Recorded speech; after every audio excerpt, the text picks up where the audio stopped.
The Four Horsemen ride again. But actually, for the moment, it's just Three Horsemen. And what is the topic on this week's Three Horsemen? It is going to be the spectacular implosion of the Counter-Strike org into the breach. This was not a normal esports scandal, guys. Even by esports scandal standards, this one was funny, and especially in the modern day. Guys, this is the kind of esports scandal we would have expected 10 years ago, not in 2025.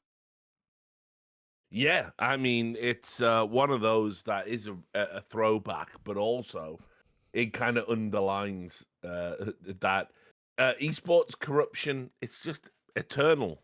You know, I talked about this a little bit on my own stream, and it's ultimately, you can just summarize it as this, that even when esports, which is a broken business model, even when it works, there will be one person that can just unravel it all, and that's ultimately what we're going to be talking about today. That this esports organization beat the odds. They were a bedroom organization.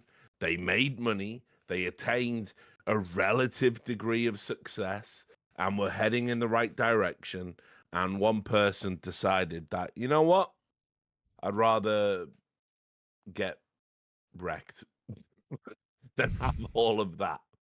So, you know, into the breach, unfortunately, was undone by one person's lack of self-control, I think is a nice way of putting it. I mean, you say one person's lack of self-control, but that doesn't account for all of the money that was lost in this. And to bring you guys up to speed, if you haven't been following the drama that has been unfolding on Twitter and the bizarrely candid takes of the owner of the org, SlayTheMinotaur. We'll get to that. Yeah, that was like, when you say bizarre, yeah, absolutely. You know, don't own up to the crime in explicit terms like this. Definitely don't. Also, that's another thing. First of all, the thing that makes this just look like some sort of ridiculous, like, put on, like it's like a joke or something, or some sort of performance art. So the guy's alias was SlayTheMinotaur, and then he goes, "Oh, sorry, I've sort of like let, you know, fucking negative aspects of my lifestyle and mentality overcome me." Oh, are you kidding me? This is such bad writing. Fucking, this is hack writing right now. Like, so then there's the whole part that I've been in a labyrinth of personal problems. I've also never seen anyone actually choose. Think about how mad this is. Normally, when you have real companies, this is what gives away, by the way, this is someone LARPing at being a real executive, a real team that's a real sports franchise, which it isn't, as we'll get into. It's just a team that had one-off sort of lottery win, as it were, and then didn't convert all that into a real business. As far as we can tell, just actually pissed it all away or drank it all or whatever the fucking analogy. That's the maddest part of all. Everyone's used to the American world of euphemism when you do press releases, and what you'd say is things like, you know, questionable decision making by upper management, including, like, you know, unnecessary. You'd have all these you wouldn't ever just come out and just sort of be like, yeah, I sort of just fucking snorted and pissed it all away, but do you feel sorry for me because that's like addiction and that in it, and that's bad in it, Brett? Like, this actually is some like David Brent shit. It's so mad how it's like a phrase publicly, like that, even a plea for sympathy. That plea for sympathy works if what you mean is, sorry, I nicked the 20 quid off the top of the mantelpiece because I'm really desperate for a drink. It's not like I systematically drank or snorted hundreds of thousands of pounds over months and months. Yep. Sorry, I have a problem in it. Or in it, bleak drugs and that. Like, what are you talking about? What are you talking about? So I think the whole thing's become like almost fucking parody at this point in time. It's actually quite a sad story. By the way, have you noticed, this is how bad esports is? You could literally ensure the success of your esports org by 10 times more than you're currently doing if you just had one separate independent person who each month just checks if the finances are there. That alone would actually give you like such a greater chance in esports of succeeding. It is crazy because, as Richard points out, not only is it an industry that like attracts corrupt people, they always are the one looking after the fucking money. You'll notice they're the ones who always have access to the PayPal or to the Twitch account or whatever it might be. Magically, they just have the access to the money, and we all go, "Well, I'm sure the money's all there," and I'm sure the money all there is what allows all of this to happen, unfortunately. Because that's the other part about this. Like I say, they may make it sound like they like blew 1,000 quid or something. It was hundreds of thousands of pounds, as far as we can tell. Like, it's so insane, this whole story. It's absurd. Oh yeah. And you guys are gonna buckle up for this ride, but before you do, you might want to take a listen to us on some new Raycon earbuds. See, we don't want to be broke like Into the Breach. And the way you can help us achieve that goal is to support our sponsors. And Raycon, now they're an excellent sponsor to support us with because their everyday earbuds can do absolutely anything that all of the high-end earbuds can do, including having active noise cancellation that works great, and it starts at just half the price as other premium audio brands. They have a 32-hour battery life and a quick charge function where you can get 10 minutes of charging, means you get 90 minutes of battery. So got a lot of different colors, too, if you don't like the black ones that I'm holding right now. They are excellent. They've been around the world with me, been on flights with me. The active noise cancellation works great. So you can listen to us. They also have multi-point connectivity, which is very helpful. So you guys can go to buyraycon.com/horseman to get up to 20% off site-wide. That's right. You'll get up to 20% off everything on Raycon's website, including 20% off all headphones, too, when you go to buyraycon.com/horsemen, plural. buyraycon.com/horsemen. All right. After that little bit of intro, joining us is Neil M. as this week's fourth horseman. He has been around the Counter-Strike scene for over a decade. He was Into the Breach's manager up until around, 10 months ago, April of last year, right, Neil? Basically until after the RMR in Bucharest last year. I was there with the guys. So, yeah, about this time last year, basically. Exactly a year ago, I think it was. All right. So he's got some stories for us, especially since he's been in the UK esports scene for such a long time. But before we do that, we are going to, because many people watch this show who perhaps do not know what is going on in other scenes. So we will we will hold your hands through the various announcements that have been made. So first up, I'm sorry if this is small on your screen, but I will also read it, was the surprising initial announcement that came from Into the Breach. And it says this. It is titled, very compellingly, Public Statement from Into the Breach. Oh, well, it was. It was a public statement, Monty. What's wrong with this is posted what do you on, want them to call it? This is posted on Twitter.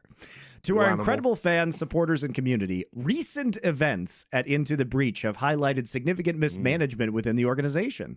Upon further investigation, we discovered that an individual entrusted with all financial and monetary decisions was embezzling funds for personal use. This betrayal has left ITB in an unsustainable position, and with deep regret, we must begin the process of winding down our operations. This is a heartbreaking moment for all of us. ITB was built on the passion of underdogs and the belief that hard work could overcome any odds. But more than anything, it was built on you, our fans, crushing you under the weight of expectations. No, I added that one. I don't know why you would say it was built on fans. But anyway, your support, your chance, and your unwavering belief in us have been our driving force. We are so sorry to let you down. We're working with legal and financial advisors to handle this situation transparently and responsibly. Our priority is to support our players, staff, and partners during this difficult transition. To our fans, thank you for being the heart of ITB. This isn't the ending we wanted, but your support has meant everything. While this chapter may be closing, we hope to find a way to honor the legacy we built together. With love and gratitude, Into the Breach. So what was your reaction based off of that initial announcement before we get into all the crazy shit that happened later? Well, before I'll throw it over to Neil. Obviously, he's going to have the most profound kind of impact because I know how out of left field that statement came. But I want people to understand that in terms of success, what Into the Breach had done is they'd ultimately cracked that kind of that world that many of these organizations think they're going to get into. I call them bedroom organizations. Essentially, it's where you get a name and you get a logo, you have a little bit of money, you go to some tournaments, and ultimately you may as well piss that money up against a wall. It's a waste of everyone's time. You're never going to win anything. You're never going to be liquid. I don't mean Team Liquid. I mean, you're never going to make money. It's just a fool's errand. And ultimately, while that might have worked in 2000, 2005, we've really outgrown that now. I've said this multiple times. If you're not coming to the table with $10 million in the bank, and a name and a brand and a logo and the players, you can't really succeed in esports anymore. And yet, even as I say that, and I still mean that, and I still believe that, what Into the Breach had done is they defied those odds. They had essentially thrown together a group of players, staff like Neil that had been around the scene for a while. They had somehow managed to make top 8 at a major in 2023 in Paris, which is insane. The sticker money you're going to get from that just for the org, before we even talk about the players' share, is millions.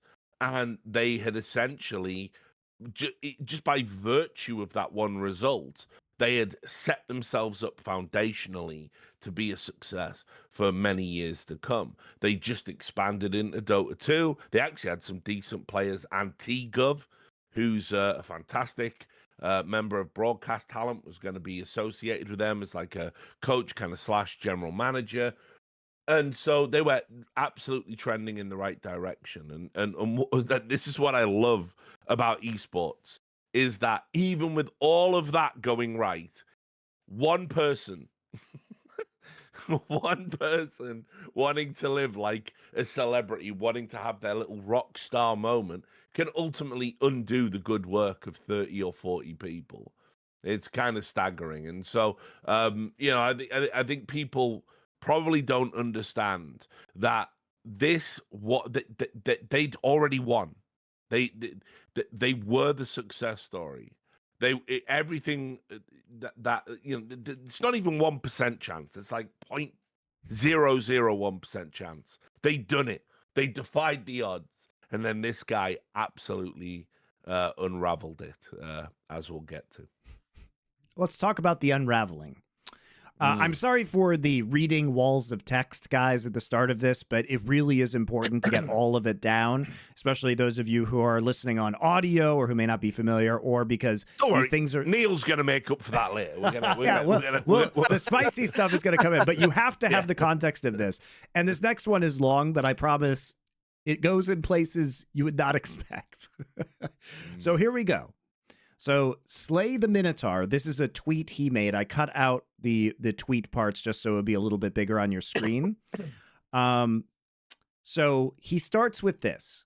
April 8th, 2023, ITB qualifies to the Paris Major. And as Richard said, this was the last Counter-Strike Global Offensive Major. So this was a huge deal. The sticker money was absolutely insane for the team. And obviously, they made the top 8 as a massive underdog, which then drove the sticker money up higher because more people would be out there buying. It's worth saying, and hopefully Neil will forgive me for this, they did make the top 8 because of an unbelievably flawed RMR system.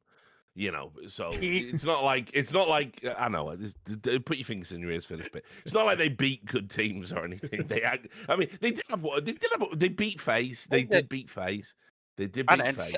Ents were good as well. There was Snappy, Daija. They were pretty good, but again, to be short, they are best of ones. You can have lucky 15, 20 minutes, and someone like Cypher who's popping off having a life event. Not saying he's a bad player, of course. He's a fantastic player. But no, I get your point. All fair, brother. To be very quick on it as well. To be very quick on it as well. The legend stage compared to the challenger stage, there was 50k difference per player to get into that, and there was some ruling that happened basically that they were told after they won the last game, "Oh, you're through," but then an actual rule was saying that was not meant to be true, and something happened with Gamer Legion. They all came out and complained, and obviously the result was already done, and they didn't go back on it. So it's like they shouldn't have got in that way. I think something like that. It should have been a different rule for it, but I can't remember what it was. But the money difference that they got because of getting into the legend stage and the challenger stage was nearly $250,000 altogether. So yeah, massive payday basically to end it up. So our friend SlayTheMinotaur, who is the CEO and owner of Into the Breach, starts with the April 8th, 2023 ITB qualifies to the Paris Major. The company experiences massive growth, a legacy, and, if handled correctly, the foundation required to create a fully funded operation supporting several esports aspirations and capable of going years into the future. Veb, Kuba, Momo, Bainey, Blaney, Punico, and more recently, Beva, T-Guy, and Rain all played their part perfectly. Excuse me if I messed up any of those tags. And deserve every opportunity afforded to them. Brilliant people and innately hardworking. Unfortunately, I, the CEO, was acting as two people. One, trying to match their efforts, and another, a destructive, alcoholic narcissist hell-bent on self-immolation. Like Fight Club or something, guys. Get into it. Get into it. Yes. I think everyone who's met me has likely seen one of these two sides. With the former able, or was it the good guy, the CEO who cared about everyone? I'm gonna say it was mostly the drunk side, but I'm just guessing, obviously. With the former able to convince everyone around me I was a sensible person. I feel like that's a delusional take that he thinks other people thought he was sensible. Anyway, acting responsibly and not betraying their trust, while the latter disappears in fiendish pursuit of dopamine and self-harm. Why is he writing it like some actual like Sherlock Holmes or something, though, the fiend into the night where the darkness would dwell? Also, by the way, you are aware everyone who ever did anything wrong could just do this whole thing. Look, except for the moment when I was overtaken by the guy who did something wrong, I was actually a model citizen. It was perfect. It never betrayed anyone's trust. But then in came the demon lurking in the night, and then he crept. Mr. Hyde. So mad, I know. The ultimate caricature. The story starts, for fuck's sake, guys. If it starts here, it's not going to end anywhere good, is it? Let's keep going. Here we go. The ultimate caricature, which embodies the worst of people and this industry. The worst of people and this industry. Okay. The result is a house of cards repeatedly knocked down and then rebuilt hastily in the wake of my actions. We still managed to achieve a lot despite sabotage, which just goes to show what could have been achieved without it. Today, that house falls permanently, and I nor anyone around me can fix it. ITB goes under. People lose employment. Salaries will go unpaid. Money lost. Hate created. All my fault. Created. And my responsibility. Hate it when hate's That's like a brilliant name for a metal band, though. Hate created. That's good. Sick.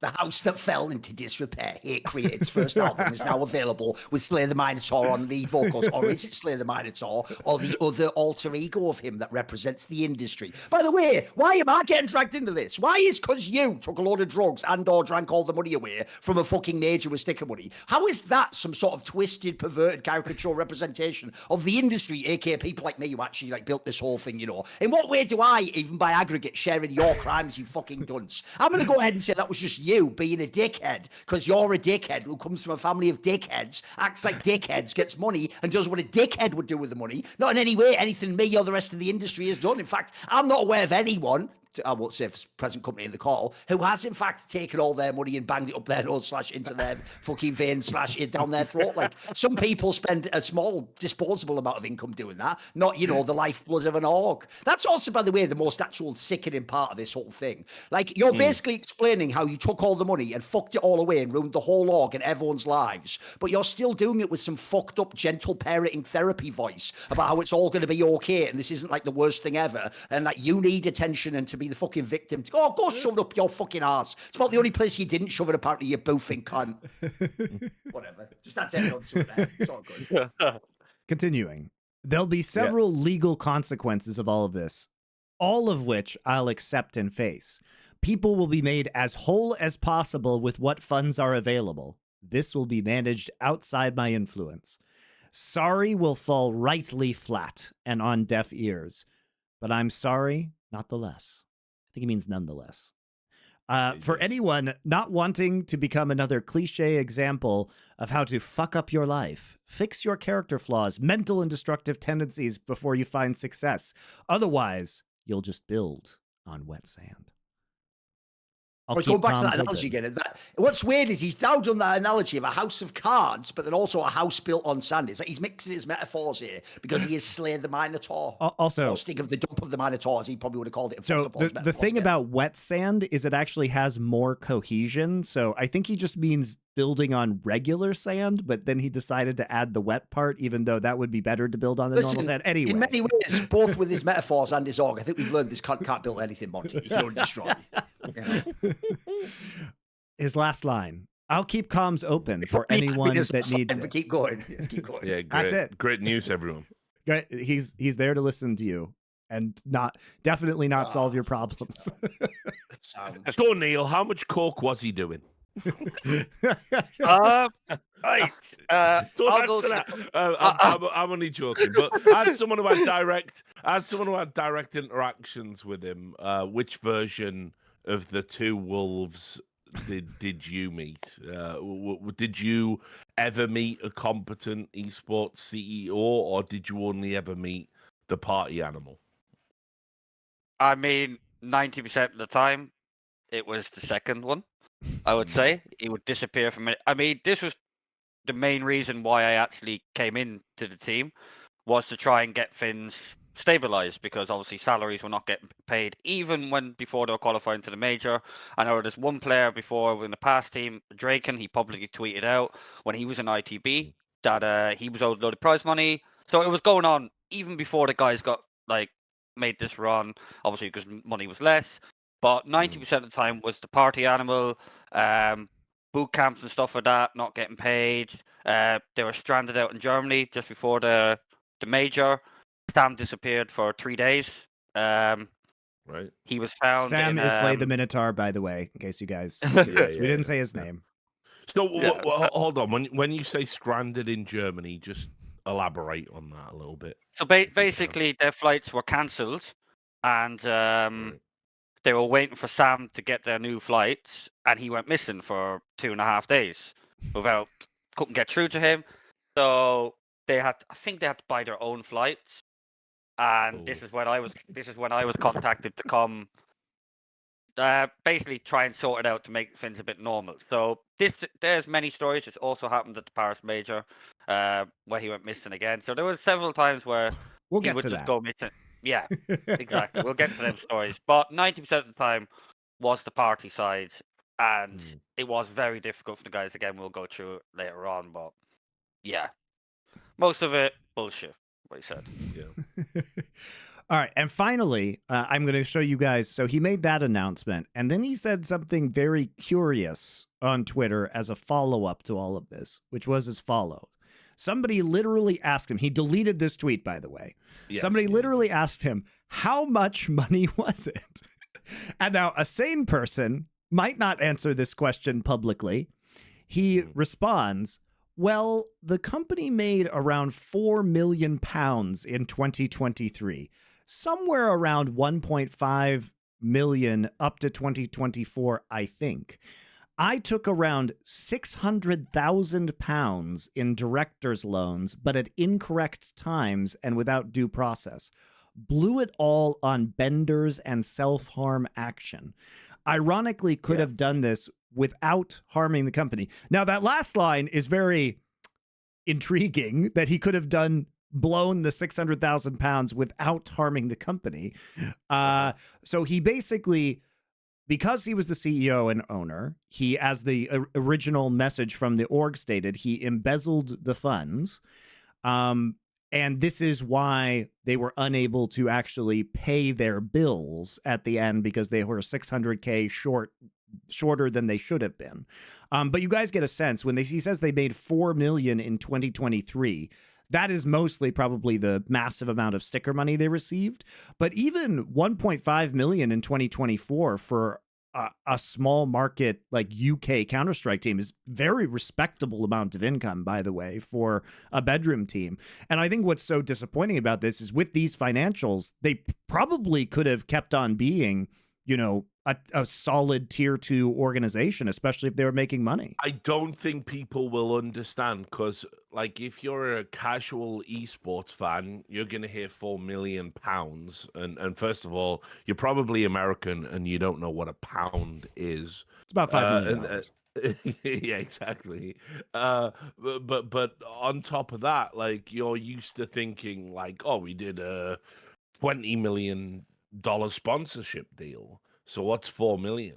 For a bedroom organization, for an organization the size of Into the Breach to have made 4 million in a singular year when you only have like 1 or 2 teams on the books, it is crazy. It is crazy how much money that actually equates to and what you could do with that in terms of liquidity, and what you might want to how you might want to invest that structurally into the organization. Like £4 million when you're really only running a CS team at that time, and I think they had an Apex team at that time. This is before they expanded into Dota 2.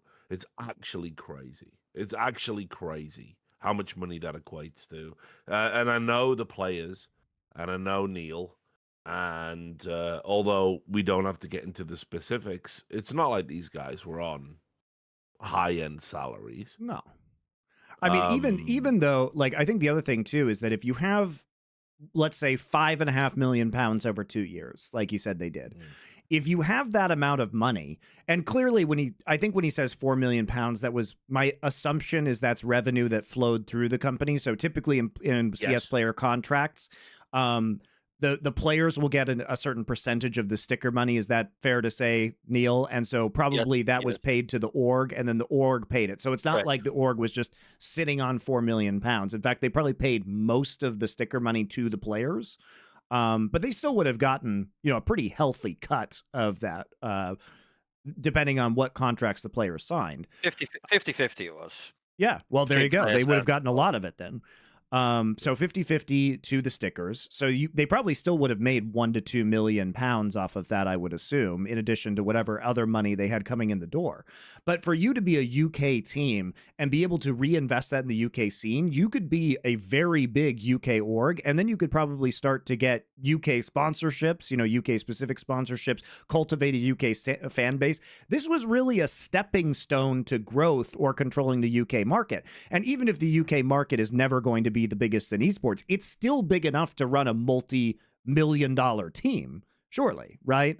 And I think that's the disappointing thing, is it feels like this is something that the UK could have used to create a sustainable org for lifting up and encouraging UK esports players. Maybe these guys don't stay with the team forever. Maybe they go on to a G2 or something like that later on if they become, really famous. Maybe they can't hold on to these players.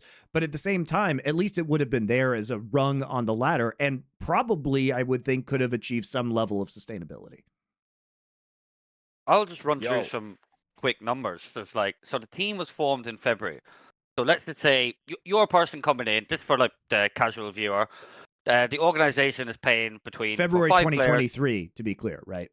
2023, yeah, Yes. February 2023. So team forms, 5 players and a coach. The owner, ITB, they're paying, I would say, around £10,000 to £12,000 a month between everyone. So they're doing that. The team was together around 3 to 4 months. So that's, let's say, 10,000 times 4. That's £40,000. 3 or 4 months later, they make the major. 1.5 to 2 million. A person has invested £40,000 to make 1.5 million. Now, none of that 1.5 million will be touched to get the salaries, because the sponsorships that they got from making all that, these gambling sponsors, covered all that. They had a sizable gambling sponsorship. And more. Yes, and I will say the number that was the minimum they got was 25,000 from one sponsor. So these guys, they got improved contracts in the end, but that 1.5 million was not touched after the major at all. Well, it didn't need to be touched because all the sponsorships were there for the players. So for £40,000 to your company getting 1.5 million, that is insane. That is so lucky. You never heard more than a handful of stories like that, in my opinion, in esports. To make that amount of money from In any how kind much of you were, investment. yeah, it's crazy. Yeah, it's crazy, bro. Crazy. Like 6 months you going Well, from unless you're 40K to Nancy Pelosi, in 1.5 which million. case that's just Tuesday if you're Nancy Pelosi. So Maybe she was into the breach investor. she was. But I mean, it is crazy to see that kind of return. And yeah, you would think based on the windfall that you could have built something out of this, especially because those players were still on those same contracts, right? It's not like they renegotiated those deals, correct? To be honest, they actually did. They actually did get new contracts because the buyouts were pretty low on the old deals. Cypher and Volt actually got sold then after the major. So he wanted to get new contracts to be more stable, I think. That was why, to keep the core of the team, because if you're not a core of a team, you lose all your rankings, right? So after losing them, if they lost one more player, it all meant nothing ranking wise. So they got an increase, small increase, minimum, I'd say 20%, 25% extra on their salary a month.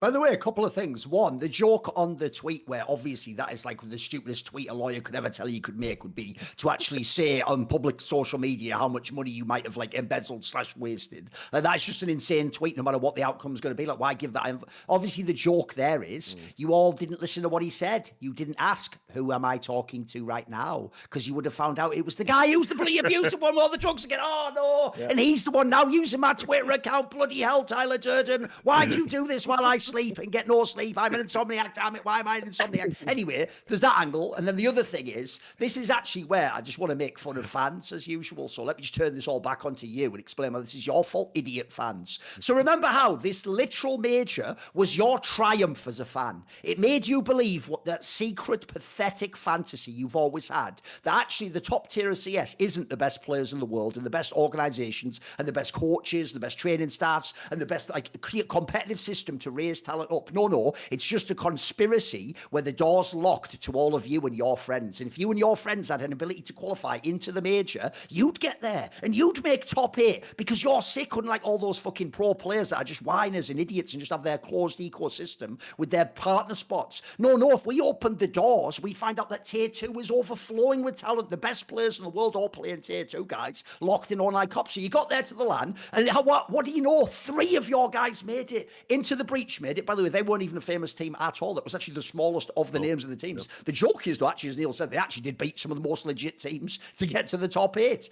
Famously, Gamer Legion, who actually ended up making the final, didn't do almost anything until they hit Heroic in the semis, actually. That was the first time they'd even done it. They had a crazy lucky draw. And then Apex was actually known players anyway. They were just sort of people who were stuck at like the top of tier 2 / bottom of tier 1.5, and they were just an all right team. And actually, by the way, they actually played, I thought, the best CS of the teams at the tournament. So you had these teams make it, and then because it was the last CSGO major, the actual sticker money wasn't normal money. It was like 4 to 5 times larger than it ever was before. So you didn't even just get like, in the past it might have been like, say like 300,000. Now it was millions. Now it was like, holy fuck, we're all getting crazy money. Now the dream there for all the fans, I'm just being a little bit silly by saying it's all your fault, but my point here is your dream that we just get rid of any kind of an economic system, like a partner approach, like vetting teams who can be into partners, like leagues, etc. All these, what you did essentially was we got a massive amount of money, and instead of giving it to like pick an org that didn't make it. I guess Cloud9, there you go. Cloud9 didn't make it through famously. They had the last chance to qualify, they lost to Viz. Instead of Cloud9 getting it, by the way, Cloud9 would have taken that money and reinvested it into players, or like signed another player, or done some of their coaching staff, or reinvested it into the org, a real esports org for millions of dollars. Instead, what you did is just give this massive sack of money to someone who's never had a sack of money before, wouldn't know what to do with a sack of money. And as we found out, I'm just going to speculate, never had any intention of doing anything with a sack of money. In fact, I'd even say it would have been counterintuitive for this person to reinvest it, because he knows he's probably just pissing it all against the wall. This is the only sack of money he's ever going to see in his life. Is he going to take it all, reinvest in this little Mickey Mouse esports org, or buy play? No, of course he isn't. He's going to do what I would allege he's done, which is just fucking waste it. In this particular case, in a very silly way. The other way, by the way, I'd say people normally waste it in the UK is you'd actually just like embezzle it and use it for like get yourself a better conservatory, or fucking get a nice car or something, or find a way through like find $1 million business expenses to do. Like, yeah, have a facility you build, but then your cousin builds it. there's a million ways you can do all these things. That's why the Joker's even almost mentioned that in his fucking tweet. Like, there was other ways I could have embezzled the money. He almost wrote if the other guy, if the intrusive thoughts took over again and started fucking using the keyboard from him. So this is an example of why, by the way, you do need some form of like economic vetting / guardrails. You don't really just take massive amounts of money and just give it to a random person. It's why, if you think the same thing about sports, guys, maybe there's a sick team of players who could play in the Premier League. This is why you wouldn't just let like a fucking Sunday team get into the Premier League though, and they'd be given all the Sky money. You know what I mean? Like the same shit would happen. Like, well, no, unfortunately, this is like, how could this have happened? Like, this would be the most logical, obvious way that this would happen in Counter-Strike. It's the only way, because someone essentially min-maxed their way through a crazy, almost like parlay. They had to win about 7 bets in a row in this analogy, and at the end they got all the big windfall, and then everyone turned around like, why didn't you just intelligently reinvest it and build for the future? It's like, because they never planned for that. That's not even the sort of person this was. It just looks like some dodgy used car salesman who was like, holy fuck, I just tripped over and got a massive sack of money. Like, think I know what I will convert that large sack into many smaller bindles, whatever. That was just a good joke. That was just right out there floating. So yeah, you get the point. I think it's a good point. Yeah. I think the worst part about it is it's like, so first of all, you've defied the odds. You've picked up some, journeyman players that have got to a major, done really well. As Neil said, they were, and I know this for a fact from talking to people, they were already not paying salaries way before the financial windfall. There were already issues. So, okay, but then you make that financial windfall, you can make everyone whole, and you are getting a massive chunk for yourself as an organization. It's there. Like we talk in a now deleted tweet, there was ultimately a discrepancy between what the players kind of earned and what they were owed via contract. It was something like $60,000 per player.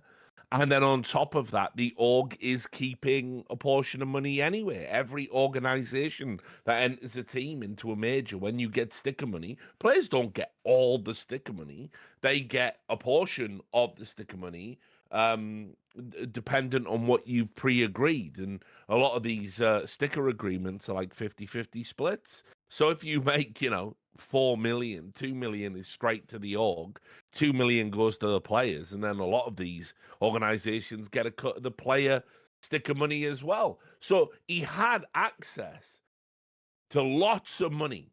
And by the way, like, listen, this is gonna shock everyone. I mean, I'm a little bit hungover now, right? I've been on benders, guys. I've been on some mad benders. I lived in Vegas. I've been on some fucking unreal, like Hollywood level benders, guys. Now, I'm not bankrupt. I never lost a business. You know Also, what I mean? Richard, even if you have a bender and you're in Vegas, look, all right, if you're in Vegas, maybe you could spend 600,000 pounds in what, a year? By the way, you guys have to remember the timeline for this. So when he says they made 4 million, when was the Paris Major? What was it, September? Yeah. No.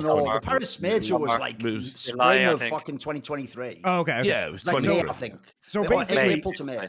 In under 2 years, he spent 600,000 pounds of the org's money.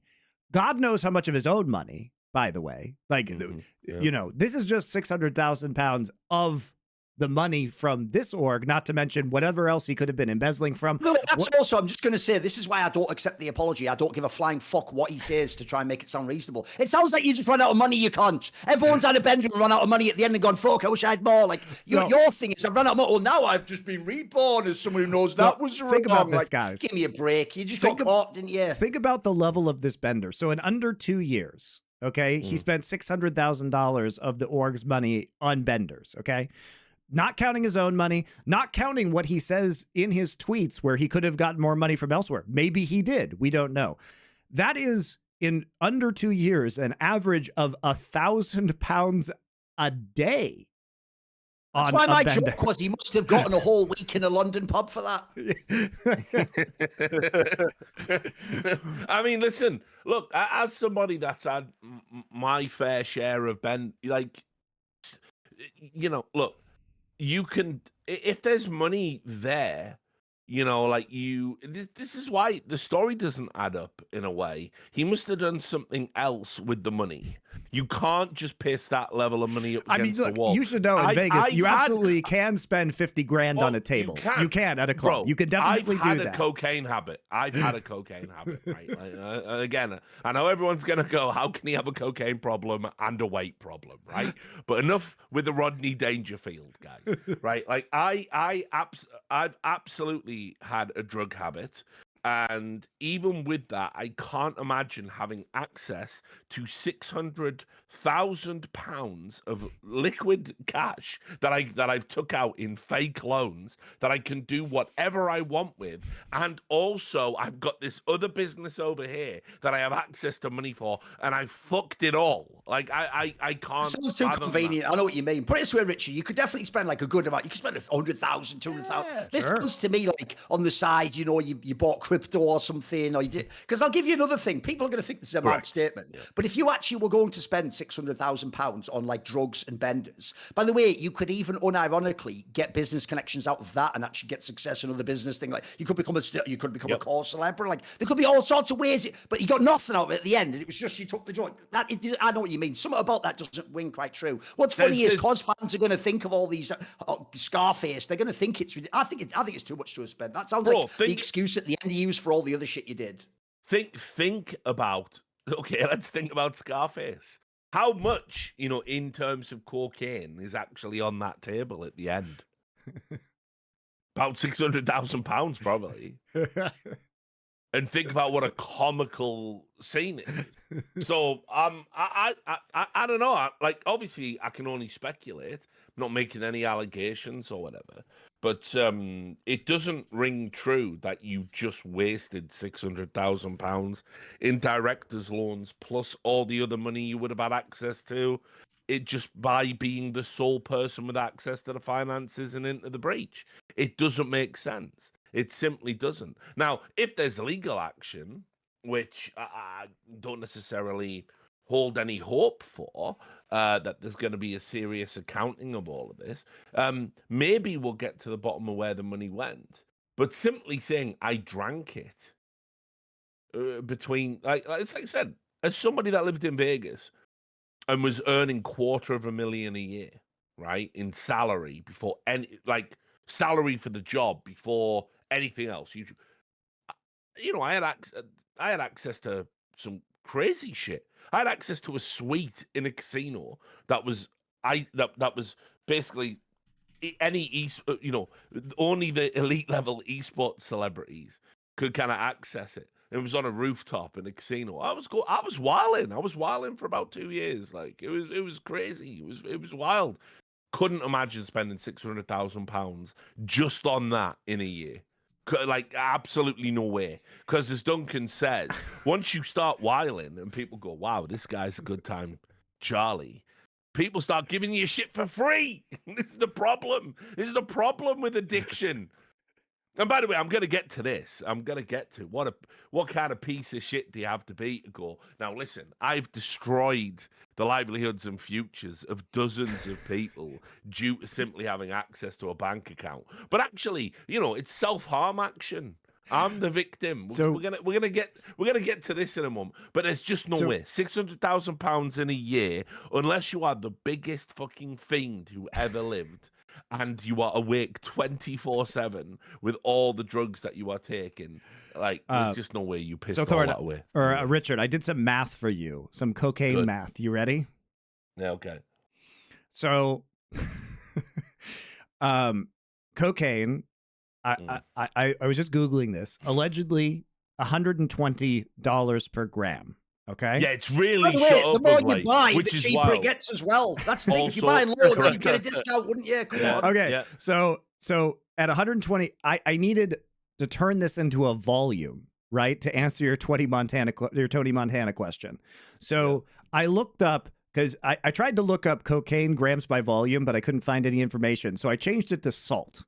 And a gram of salt is 0.822 milliliters. Now, obviously, salt is not as powdery as cocaine, so cocaine probably is less in terms of milliliters. But if it was salt, okay, 0.822 milliliters, which means that at $120 per gram, and a gram being 0.822 milliliters, a kilo of cocaine would cost $145,000. So what I'm saying is 600,000 pounds, and that's in dollars. So really, that's $750,000. So what I'm saying is it's about 5 kilos of cocaine. Well, that's where he got that nickname in the industry, Instagram. So there's some. This actually should be a much more serious episode. This person has actually like ripped people off for millions of pounds. And by the way, there's not even any indication he's even done cocaine. No, but it just makes I the want to fantasy. make that, but we are assuming because of what we would do with the money. And obviously, Neil loves cocaine. I love cocaine. We all love cocaine. It's a good time. It is. I'm looking for a job here, like now. Come on, yeah, to be the clean guy, the nice guy, you know. To be absolutely genuine for a moment, Neil doesn't do cocaine anymore. I want to make that abundantly clear. And by the way, when he did it, he used his own money and not the org. Yes, correct, absolutely. Neil was always good for a gram. That's true. But like you have to think about it. Like even with mad inflated prices, like what would a kilo be? $145,000. I mean that's mental. No one's paying that for a key, man. But like just being real with you. But you probably half that, right? And if you're buying in bulk, probably yeah.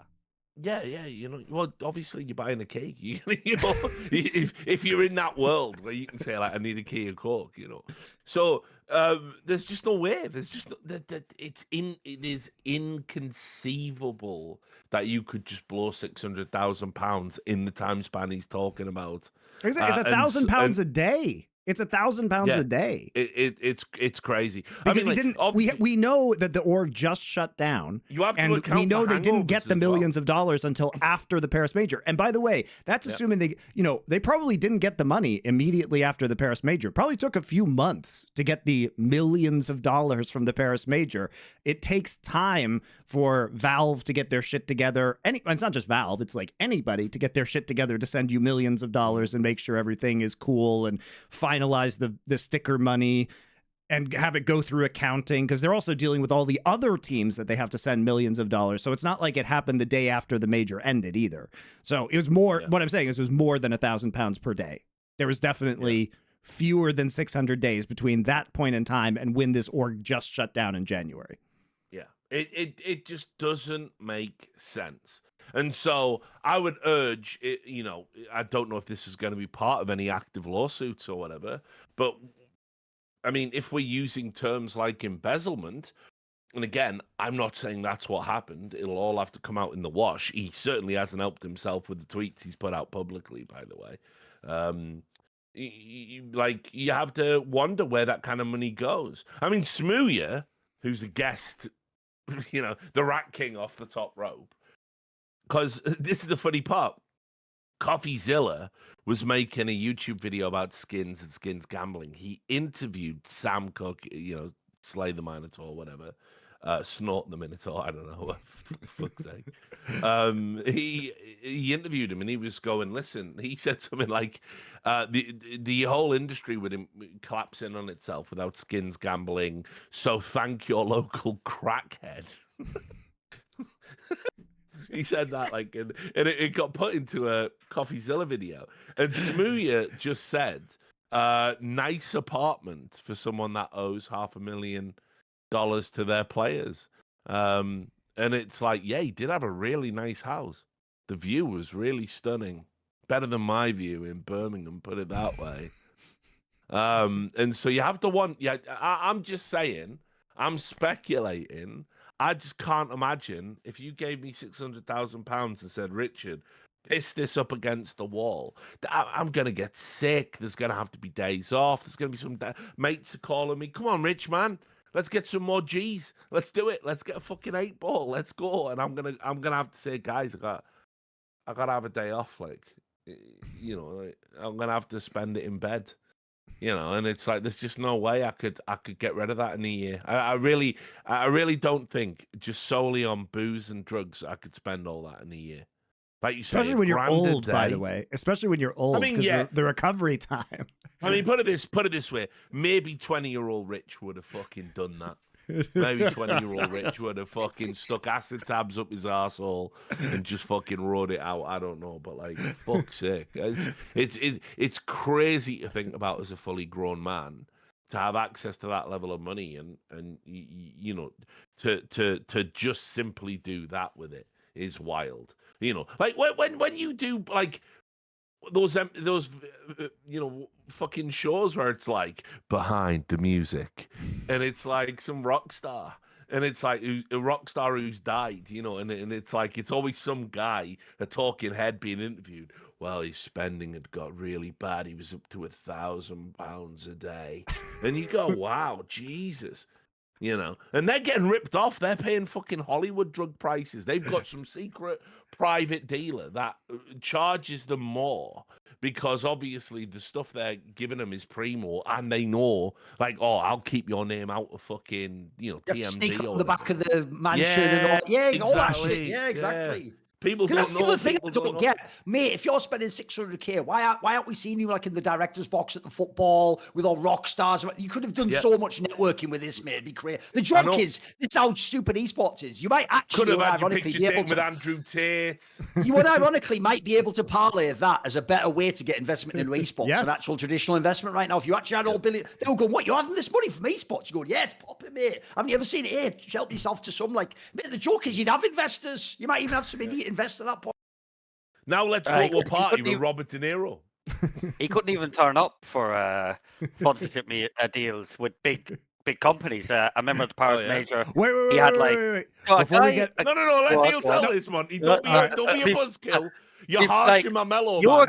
a guy that's like, let's say, SlayTheMinotaur in for the scam, right? To make more money, and you have to do nothing. Just show your face in person in Paris.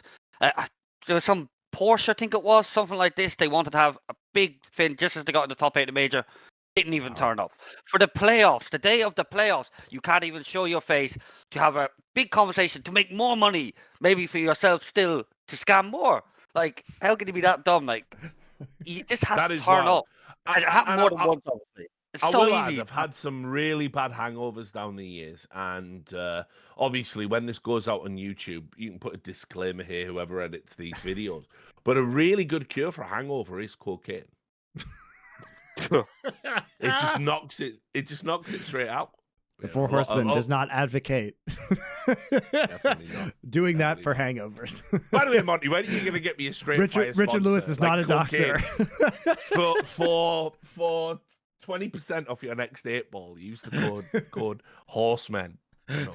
But like, no, it does knock it out. It does knock it out. So like, you know, if you said to me, Richard, right, I know you've been out drinking, but there's this business meeting coming up, and like, you've got to get there, man. This could change the future of everyone involved.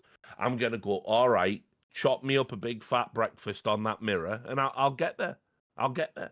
You know, like it's what I mean. There's definitely some holes and inconsistencies in this story. As anyone who's had, but see, Richard, the thing is, it know? sounds better if he makes the post saying I was a victim. Basically, he's saying I was a victim of addiction, and I spent £600,000 on my addiction, rather than say, well, you know, I also did all of this other stuff and bought these tech toys and spent it on a distraction. Yeah, you're saying the money's gone, don't look into it. I just snorted it all anyway. Oh, what's that? I might have embezzled. Exactly. That's why that could be. That's almost the only part that wouldn't make this totally stupid, is if it was some sort of like, look over here at this shiny object while I do this with the other hand. If you could do that, there might even be some logic to it. Yeah. Mm-hmm. I mean, 3-month holidays in Thailand as well. That wasn't mentioned. He was on the road. Thailand as well. Yeah.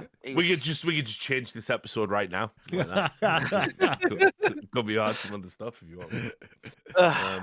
But yeah, it's sad. I genuinely feel, you know, all joking aside, I genuinely feel for the guys who operated within this organization, because unfortunately, a lot of smaller esports organizations are ultimately structured this way, and that is that one person has access to the money. One person has all of the oversight. And as far as I can tell from people I talk to, about what was going on Into the Breach, it was all Sam. It was all, Slay the Minotaur. Ultimately, people were going, this guy needs their salary, managers and staff and other players, and he'd be like, yeah, gonna get right on it, and then it wouldn't happen, and a month would go by, and 2 months would go by, and it's like, unless this is another reason why bedroom organizations don't work. Unless there's another adult in the room to make sure the other guy doesn't go fucking crazy, how would you ever know? How would you ever know what he's doing? Do you think anyone else in the company knew he's taken out directors' loans against the finances and sudden liquidity in the company, and blowing it all on benders and self-harm action? Do you think anyone actually knows what his spending is? Do you think, like, also as well, there's so many independent voices. One of the worst things that happens in these cases is sometimes a player won't tell another player that they're not being paid. They're super worried about it. You all know players are blabbermouths. So you go to the management and you go, I need my money. And they go, okay, we're gonna get you your money. And you don't say anything. And your dude that you're playing with, not only is he owed money, he's been owed money longer than you. You've got no idea. You don't want to say anything. And so people like this, they use that kind of code of silence. They use it. Oh, I'll get right on it. I'll do it. We obviously saw this with Bleed as well on another episode that we did. Pretty much the same thing. It's terrible. It's terrible. When you're a professional athlete, and you're waiting not 1 month, not 2 months, but sometimes 6 months 6 months. to get money you're owed. And meanwhile, you're watching the person directly responsible for cutting a check. And he's going, yeah, let's go out. Let's go out. I'll buy you. This happened in Bleed. The guy that owed the players money would take the players out and go, champagne. And like, what are you thinking? What are you thinking as a player in that moment? Champagne's lovely, but can I have my 6 months, in back salary, please? So yeah, I mean, like, this guy can try and play it off in his David Brentisms that it wasn't me, it was fucking Tyler Durden that did it all. Project fucking Mayhem on the weekend. But ultimately, it's what you've done to all of these players is you've given them this unbelievable negative experience that doesn't just like color their time with your organization, colors their time with the whole of esports. People drop out of esports entirely because of stuff like this. Because you would, right? If I went and worked in a call center and it turned out the call center norm was your pay was inconsistent, probably wouldn't work in that sector anymore. By the way, this is also why it's so dangerous to have a system where you can just out of nowhere reward like a small org with this kind of massive lump sum. Because think about the first group of people getting ripped off, like Neil M and the rest of them. Listen, they at least go in with open eyes. They know it's a small org. It's only just been started recently. Let's see how it goes, like it's not like joining Fnatic at this point in time. The problem is once you get top 8 of the major and people know you get millions of dollars, people now will join that org thinking, right, this is legit. Like, oh, it's a real thing. Like, it's going up and up and up, and they're going to reinvest the money. And they've got real money. Now you'll get people who are like even more known in the industry who are thinking like that's like one of the next place, and then they're going to just get completely wrecked when they find out it's nothing like being in whatever OG they were in or some like other like at least established organization. So I feel like you've also like trapped another set of people into I can do getting you one fucked better over as well. I can do you one better. As much as I might laugh at the Schadenfreude of Smoothie getting wrecked, Smoothie probably would never be in a team like that before. But afterwards, I've no doubt he thought, hey, we can build a squad now and it could be like a UK thing. You've actually ripped off even an established UK person there. Yeah. I mean, but a major. I was going to say, on, to go to your point about like because of that run, you're able to attract bigger players. We got Kickard, who won the major in December previous year. A major champion is coming and joining ITB. What the fuck? Everyone is like, you know, like because of them made the top 8. Wow, this is cool. So the brand has grown even more, right? So you pinpointed there, like more players were attracted to come. Smoothie would never have gone there if that didn't happen. So yeah, your brand is growing massively from that one tournament. And I mean, look, I'll put this out there, and I'll bring Neil back into this. I'll also add another aspect to this that is really unacceptable, in my opinion. Neil has been a manager / coach for a long, long time. And by the way, he's done it with a lot of organizations where, you know, best will in the world. Let's just say it's unappreciated work. And I'm talking about going back to fucking Team Cooler Master or whatever the fuck. Like, I mean, he's been PCM, around. yeah. Right? Yeah, Yeah, he's yeah. been around a long fucking time. I've known Neil a long fucking time. And dudes like Neil don't get their appreciation. And when you have a big achievement like what Into the Breach did. And like you say, look, I'm an asshole, so I say it's because of the flawed qualifier system. And the bottom line is top 8 at a major, right? Top 8 at a major gave Hooksy a fucking career, which is madness to me, but it did, right? Now, what do you think people are going to talk about when I go, oh, do you remember Into the Breach? And they got that top 8 at that major, right? Do you think they're going to say, oh, yeah, that was that great work by those players and, you know, Cypher had a, you know, pop off. And by the way, what about that coach? What about that coach that was behind him? What about that guy that, like, set them up to succeed, that Neil M? We should get him into our organization, right? We should bring it. No, they're not going to say that now. What they're going to say is, oh, Into the Breach, that crazy cocaine fucking party animal org.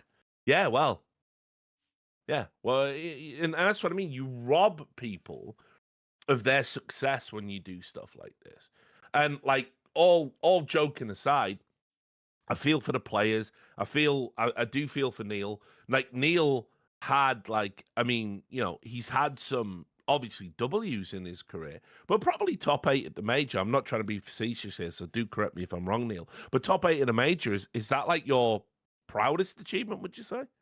I mean, I can't really take any credit because I wasn't there. I was Sure. going to join. I was in the team unofficially, but my best friend was Yeah, getting and I know married. you were helping the So, guys behind the scenes, see. So yeah, I behind the didn't. scenes Yeah, sort of thing. yeah. So they had Juve, who was the coach. He's a young Portuguese guy, Mm, and that was like for him, that was his first big job. Big job, let's just say. So he was fantastic with the guys. He was a very hard-working coach. 21 years old coach, making top 8 at the major. But for mm. me, the main reason why I joined Into the Breach was because they were all my friends, and I wanted to make sure because all this was happening, like instability, left in Germany, stuff like that, and they wanted me to be kind of the voice to like, look, I'm going to make sure salaries are paid on time. I'm going to make sure you're like a tier 1 kind of players, treated like tier 1 management kind of. So that's what they want me to do. For me to say to Sam, right, Sam, I'm only joining Slay, the main guy here. The only reason I'm going to join is if you are honest with me all the time, as much as you can. Salaries need to pay on time. If we need to boot camp, we've got to go boot camp. Social media, all this kind of stuff. So I didn't do it to get like a salary because I actually had another job, a main job. So that was like my side job. It ended up being my main job because the amount of hours Yeah, I had to put in with it the always guys. does. Always does because like Esports e- always e- does. Yeah. even when the 2 players of Cypher and Volt went out, Neil, who can we get? I'm like, bro, what I mean, you guys talk about. But yeah, it's like it was me wanting to be in a team with friends, and obviously this was a massive achievement for the guys like Thomas, Rallen, Crucial. They've been around as long as you guys have been, and like Yeah. they've got once you're in the top 15 in that system, it's like it's very hard to get out of it. If you just go to tournaments, win one game, or even if you bomb out last 70% of the lands, you just win a game or two, you're still in that area. So they would be able to travel to all these lands, stuff like that. So my job was to like make sure the guys were stable and okay, and I will deal with all the bullshit. Now, person called Veb, he was fantastic with the guys as well. He was always trying to help them if anything was happening. Veb, can you call Sam? He's not answering for 3 days and stuff like that. So yeah, it was like for all them guys, it was the best achievement they ever done. Obviously, very surprising, right? Nobody expected that. Sure. They didn't. That you said at the start of the show, they didn't expect that, and yeah, it just ended up being a shit show in the end. And I feel sorry for the guys that they had to like dig tooth and nail, is that the term, to like get their money all the time. Mhm. Like, Sam, when's the first sticker money coming for the guys? Oh, sorry, we're changing our bank to Isle of Man. It's like that whole time while It's they an were Isle grinding of afterwards. Man, not I Love Man, by the way. That would be a Is hell it? of a What was twist it? in the story, though. We changed our back to the Isle of Men So you- back. Oh, no, it's It- straight. Like the Isle of Yeah. Men, Isle of Man. Listen, if Kevin Spacey has taught me anything, it's that you get out of any scandal by just changing it to the Isle of Men Bank. So there you go. Sorry. Anyway, Sorry, continue. Mark. Sorry, I just had to mention Yeah, that. There really were two men you get- inside of him at all times. you get my point. It's like these to your point where you're saying about where was it? I've lost track now. Where it's like He was changing That the will bank happen. to the Yeah, it's when he was Isle changing of the bank. Man. Because obviously the players are chasing the money, so it's their focus isn't on.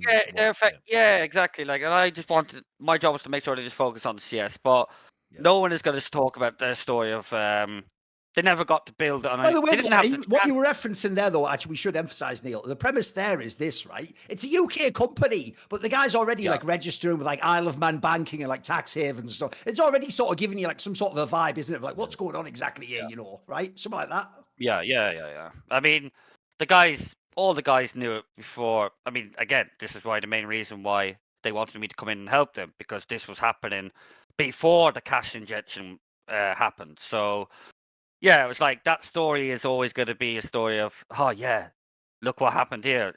Shit show happened, and the org shut down. Not these guys maybe getting an opportunity to actually extend the story. Like obviously, top 8 was, I don't know. I don't want to be bad on them, but it's no one expected it. Let's say that. Like I said already. And it's probably And not going to happen again, if we're being honest. Yeah. It's not, especially in this VRS system that you can't do that. Well, Which is, Mhm. I mean, I get the idea of the VRS just to bring stability, and I think it's has some good points. But back to like them not basically getting their a little bit of a prolonged story to maybe have a chance at these bigger tournaments, like they got to go to Cologne play in, like that was their first Cologne for 4 of the players. No, Bymass was there, 3 of the players. So like they could have built on that, and they got that opportunity robbed of them from people who couldn't keep their hand out of the cookie jar. So yeah. Oh, by the way, I've just realized when I was thinking that in my example earlier, it was liters for $145,000, guys. I said kilo, but I meant liters because it was volume. That's what I was calculating for.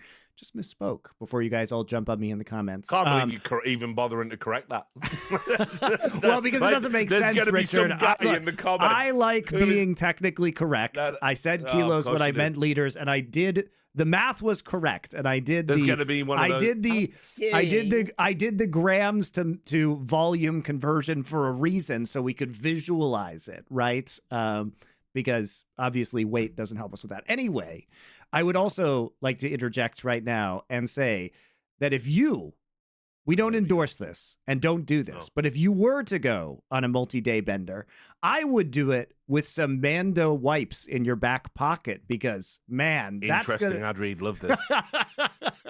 Let's go. Let's see how Mando take this Hey, one. Let's go. they know what they get, and it's effective. Now, it's also those deodorant wipes are effective if you've just been, if you can't freshen up, taking a shower, if you're camping, anything like that. I actually love them after a long day if I'm going to go out later. If I've just been marinating in my own juices at my desk, as it were, and I'm going out that evening and I took a shower in the morning, it just freshens me up, and Mando offers a variety of men's deodorants as well with very manly scents like Clover Woods and Bourbon Leather. Great stuff. They have spray deodorant, cream tube deodorant, which is like a lotion you can rub anywhere, regular stick deodorant. They have body wash. They have bars of soap. So you guys, of course, can control your body odor anywhere with Shop Mando and get $5 off your starter pack. That's over 40% off with promo code HORSEMEN at shopmando.com. So thank you very much to Mando. This stuff is perfect for new customers. And the starter kit comes with a solid stick deodorant, cream tube deodorant, and 2 free products of your choice, including potentially that deodorant wipes if you select it, or a mini body wash. So thank you very much, guys. Mando's been great to us. I use their stuff every day, and you can just give it a try. Change it up in the new year. Code HORSEMEN. So thank you to Mando. And supporting our sponsors is the best way to support the Four Horsemen. And you get stuff too, so it's good for you. and we always stand behind our products. We use everything do. that we have on the show. And we If turn down sponsors if we we don't made like. £600,000 in sponsorship money, you can be absolutely certain we would reinvest it into the Yes, we company. would. There would be no I hope we parties. could look, Richard. I hope we could make £600,000 of sponsorship money this year, and we will absolutely reinvest it into the company. By the way, Monty, after this show, can I just talk to you about a director's loan I want to take out? Oh, okay. See, Richard, the thing is, it would be very hard to embezzle from this company because, unlike ITB, there are multiple people with access to the bank account who would There it quickly vet that this was going on. But also, one of them is Duncan. So So there you guys go. Thank you. I do want to talk about your time, because you've referenced some stories, Neil. But what was it like when you joined the org? And you joined the org officially after doing some unofficial work for them in June of 2023, right? And you left in April of 2024. So what was your experience from June to April? And did you leave at the end because you weren't getting paid, or was there another reason? What did I leave it? No, I think, well, I wanted to leave a little bit before that, but I didn't want to screw with the guys because it was taking up too much of my time and stuff like that. I mean, in the end, yeah, I didn't get paid at the end, but I didn't really care. Like, kind of way, I just wanted to just do my new job or whatever, just move on. Like that chapter was done, kind of way. But you want to about my time basically from the start to the end? Yeah. So what was it like? Because you were go for thrust it, into it, and Timeline? you alluded to when you got into the team, there was these shenanigans going on, or we're changing the bank. Where's the sticker money that, the 50% of the sticker money that should have been going to the players? Did this just kind of drag on and on and on forever? Was this your first like real task as the manager of the team? Yeah, that was my task was basically try and make sure. I know that basically there was a conversation that he was trying to change the contract. He got really, really mad. He was like, "Oh, I want to change it from 7. No, I am going to change it from 7.5 to 5%." And the guys were like, obviously these guys don't understand the sticker money at the time. They're in Paris. They've just made the major. And I know one person also who had a contract that was meant to get paid a set amount, a percentage maybe. He was a manager in the team, and Sam used. He was a nice guy, and Sam goes, "Oh, hey, I'll give you £10,000 as a one-time fee." He would have made a lot more off his old contract, so he amended his contract. So he knew from the very start exactly what he was doing. So then the guys came to me and said, "Hey Neil, like, because I wasn't there, so they had to ring me. They were like, 'Hey Neil, like, he's telling me this.' I goes, 'Don't fucking do that,' and seek advice straight away." Luckily, they went to an agent who was on site there, and he helped them out, like, checked over the contracts, and he goes, "Do not sign shit. This is the deal that is done. Don't say anything," because he can't do anything. So it was all starting from the very start, and then I came in. It was the player break. So I was there for a month. We lost 2 players, got 2 players in. Sam wasn't really around that much, to be honest with you, at the start, so it was kind of mostly me. Basically, how it worked was if you're a nice guy and don't speak up, you won't be get paid your salary. If you're a guy that will speak up, you will get paid your salary, kind of way. So that's how it kind of worked. I think the stability was better on the salary wise most of the time, but 2 players were the nice guys, and I would have to say to the guys all the time, "Guys, make sure you tell me if you paid your salary, please." Because I said to Sam, "First of the month, or what day do you normally do it?" He was like, "Yeah, okay, first of the month or the last Friday, whatever." So I said, "Guys, have you got your salaries?" "Yep, yep, yep." I didn't ask one of the guys for 3 months, I think it was. It was like the player. I said, "Hey, did you get your salary for this month, this month, this month?" "No." I was like, "Why didn't you tell me?" I said, like, so basically, if you don't say anything, you won't be paid. And my main jobs there were to make sure the salaries are paid. Which, by the way, is Stick up. classic scam behavior because it means eventually the It's a money's going to joke, run right? out. So you don't have it to pay Yeah. everyone. You're stealing from Peter to pay Paul. Like, it's almost like a setup that you know that it's not coming eventually for someone, right?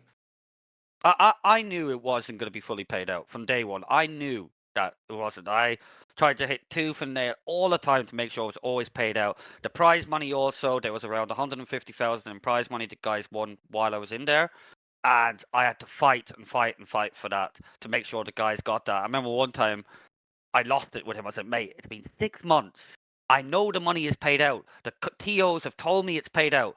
Where's the money? Just tell me if it's a delay or something like that. When it's okay, we'll pay you in 2 weeks. No problem. At least I can tell the guys they're going to get their money. 'Cause, like I said, that was my Yeah. main job. I was kind of like the main communicator to make sure the guys are okay and just concentrate on the game. That's all I wanted them to do, to enjoy the game. So I remember one evening, he was definitely intoxicated, and I was with two guys on the TeamSpeak, and I was like, Sam wants to meet with us now. He goes, what? 11 o'clock in the evening. He's like, oh no, it's too late. I goes, guys, just come on the call, okay?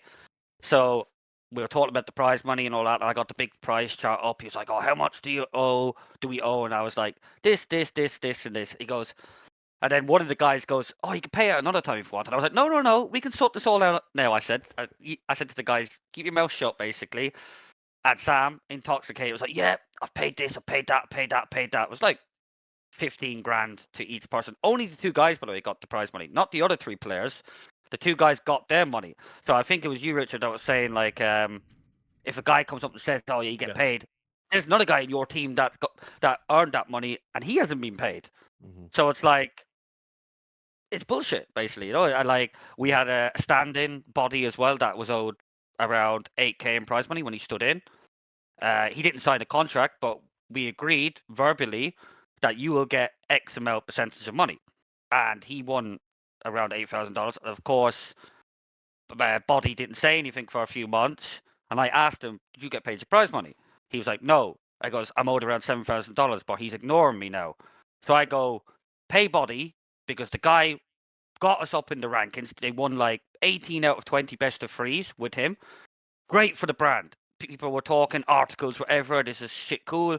You didn't even have to pay that guy a salary. Pay what he's due in good deed. That took 6 months for him, 7 months to get paid that money.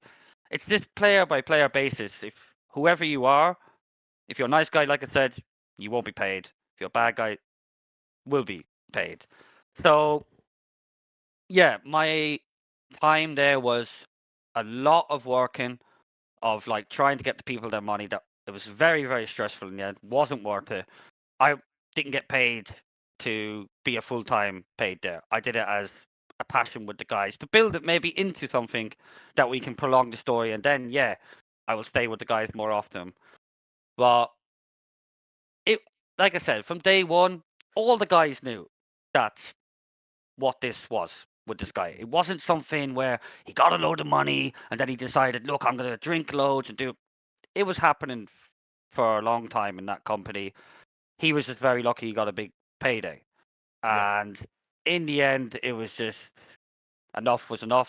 I have to think about myself to, because I put a lot of time in, not for money, more for passion to make sure everybody else is okay, kind of way. That's like always been my responsibilities that I want to do. I never like to take any credit and say, hey, I was here when they were doing this and I was in this team. Like, doesn't matter to me as long as the guys are okay.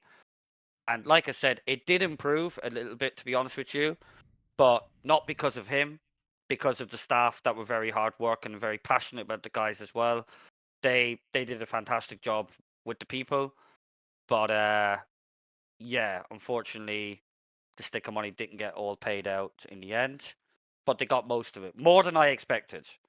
And even after I wasn't there, Sure.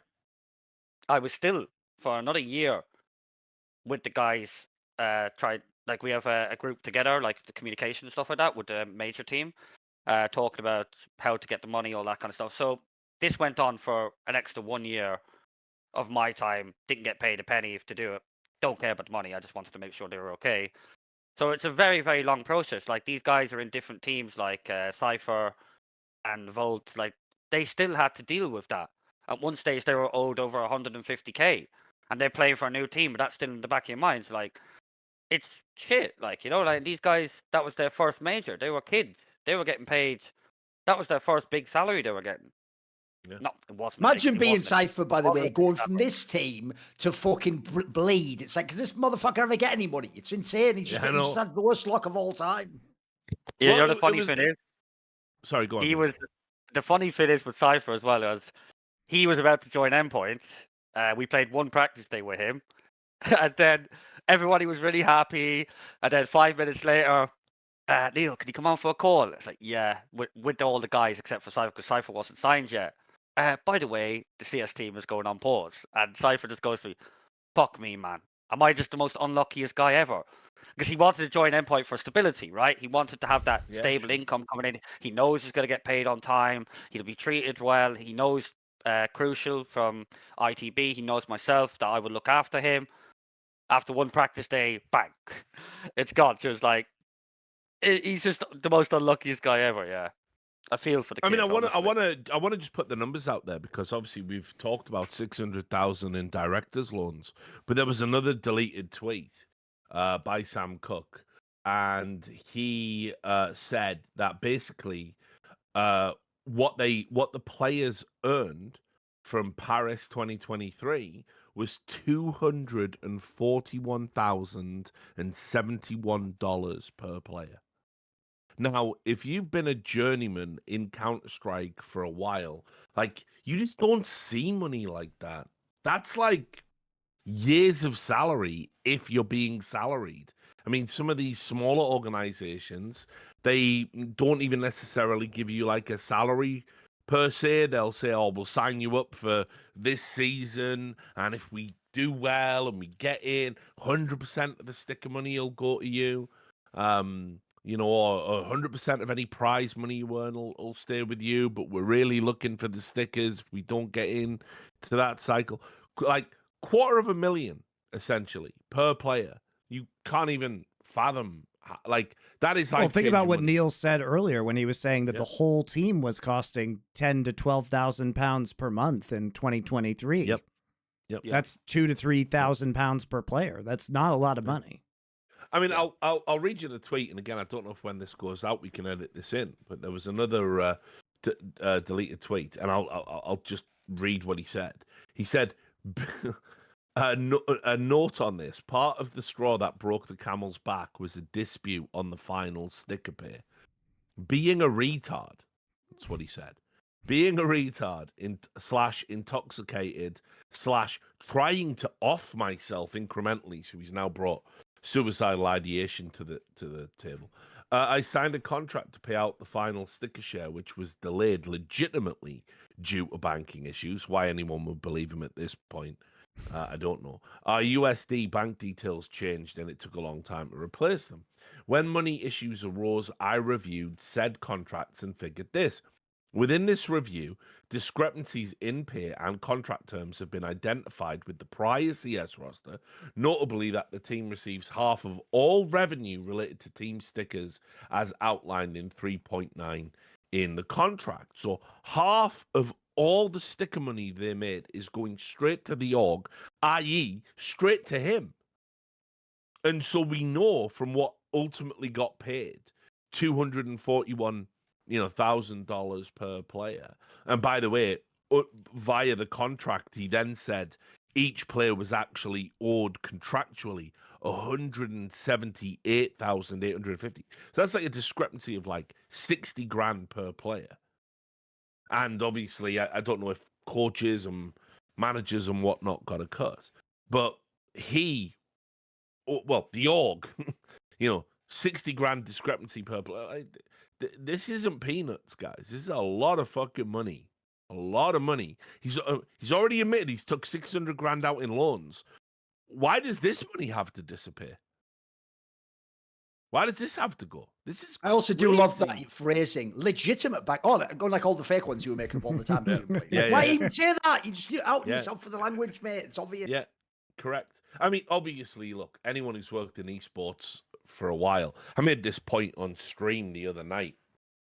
The classic is we've changed the banking system, we've changed bank accounts. There's a problem with the bank. ESL used to run this all the time. Oh, Joe they did Miller this to used me to- a million times. I mean, I think Yeah. everybody who's worked as talent with ESL has had the like, oh no, my bank problems, which is just like Joe Miller used to Yep. unironically tell people probably 4 to 6 times a year we've changed our banking system.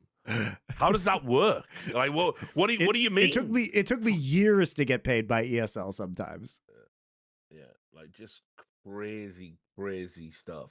But yeah, I mean, like ultimately, when you look at the numbers, it makes it sadder because like You will play your entire career for this one big windfall. And when you get it, to then have all the emotional labor of like having to chase it and run it down, and a guy tell you, oh, the bank account's fucked up, we got this problem, we got this, that, and the other. This is exactly why Valve structured the sticker money payments the way they did. This is what NIP did in 2014, 2015. It is a tale as old as time, and these players earned that. Like, they earned that life-changing money, and to not be able to get it until like you're in another organization or whatever, that just fucking sucks. That's like so destructive to the Counter-Strike ecosystem. It's like you can't flippantly just write that off. Like, you were owed $250,000. You got it eventually. What are you complaining about? And by the way, I don't know, Neil. You can probably tell us. I've heard there's still some outstanding Yes, sir. money. Yeah.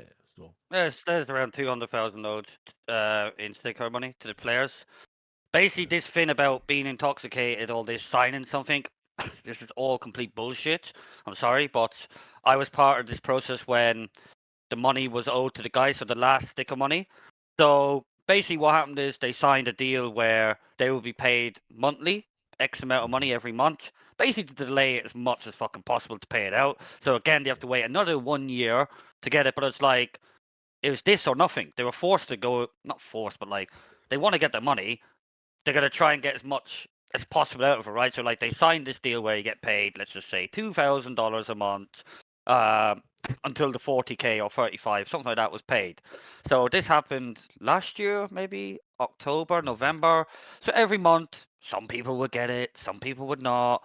I know Rallen has tweeted out that he didn't get 6 months. He was on the bench in ITB after in April. He was there to the rest of the year. He didn't get paid the bench salary. He didn't get any of this money that was in the contract thing. There was a thing where he said if he didn't pay after 14 days, there will be an increase of 1% per day. Complete bullshit, obviously, like blah, blah, blah. So when all this shit was going down near the end, basically they were told, sue me and I'll go bankrupt. That's what happens with the money. It's like if you want to go through this, I'll just go fantastic. bankrupt. No problem. That was it. Yeah. And he was getting all smart to a guy, probably the nicest guy of them all in the team. Like he was pushing a lot, and Sam would always. He knew that the guy was a nice guy, and like he can just brush him off. Yeah, like fuck you, kind of thing. Like you're not gonna do anything to me. And he fought back. The nice guy fought back and said, "I'm gonna make sure." He got like lawyer stuff like that. He put extensive work. This player did to make sure this was happening and stuff like this contract thing that was happening. Mhm. And what surprises me the most is how the org just shut down just like that, because the guys were talking to them the week before and it's like, hey, we're going to come with a plan at the end of the week to try and do everything, because obviously this is when I knew that Sam was not part of the company anymore unofficially. Something was going on, new owners, and they were trying to make a way to make a deal to like pay as much debts as possible. And I said, yeah, that sounds fantastic. Like, just go with the guys with an offer. The guys kind of accepted that they weren't going to get, maybe not get all of their money, but they wanted to try and get as much of it as possible. So they were trying to work a deal because it was like, if this comes out, the org is dead. Like these new owners or stuff, the org is dead. So I thought, okay, there's something could be worked out here. Then bang, this tweet comes out, the org is shut down. It's like GG. Everyone's just like, the money's gone. But yeah, By that's the what way, shocked me the most. was there ever any sort of attempt to? I'm just asking this naively, just to see what you say. Yeah, Was yeah. there ever any kind of attempt made to either like contact Valve, since they're some of the people paying out the sticker money, or like tournaments, for example, and say like, you can't let this all get into the tournaments, they don't pay the money? Was there anything like that ever done, or was it just all kept internally? What was going on?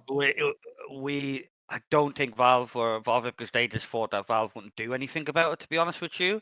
The guys don't really have, it never really got to where we thought, okay, let's contact Valve, because I think they just thought they wouldn't do anything about it, because the money is already gone to that ITB. So it's like, how can you get it out of that account? I think that was the thought process from what I remember. But yeah, we never Well, Valve went to that. also, you know, that if the money is supposed to pass directly to the teams, and then it's the teams' contracts that have the payouts to the players, there's not really much Valve can do there because, you know, They the can ban team you is from future contracted. tournaments. They can ban you from Dota 2. There's That's plenty true. they can do, mate. That's true. Listen. I don't blame the players for not doing it. Like Neil's saying, they're not players that are going to get another win for it. You're just trying to get what you can before the end. Like if he even gives you 10% more at summer, I don't blame him in that sense. I'm just saying, this doesn't even seem like people had a chance to sort of get word out because they were hoping they could just get the money at the last second. Still, I mean, I can say from my own work behind the scenes that like when you like Valve, it's not that Valve aren't sympathetic. It's that ultimately, you know, they've already made the changes in the aftermath of the NIP stuff. That, you know, look, we're gonna do all we can to make sure players get paid. But when these instances arise, there's only so much we can do, and we have to kind of be distanced from that process. And so I don't know if even going to Valve would have made any difference. I don't think so. Yeah. I mean, it wouldn't yeah, have I gotten the don't think money back, is my point. Like to Thorin's point, yeah, they could have punished them, but they can't retrieve the money, and the contract would have been with the team and Valve's the players' contracts with the team, you know, would have said how much sticker money each player was going to get, and Valve probably doesn't have those contracts, and even if they did, they're not in breach, so why would they get involved? Like they did their part of the deal, which was to give the sticker money to the team. So yeah, I don't know what they could have done to recover the money at the very least. Yeah. Once it gets to that stage, you know, it's like Duncan says, you're essentially, you're already assuming the worst. You're already assuming I'm going to see none of it. And what a lot of esports scammers do is they prey upon that. It's like, hey, I'll give you 20% of what you're owed, and you go, fuck. Or I'll pay this guy this month, and then the other guy the next month. Yeah. That's the other thing. 20% is way better than zero.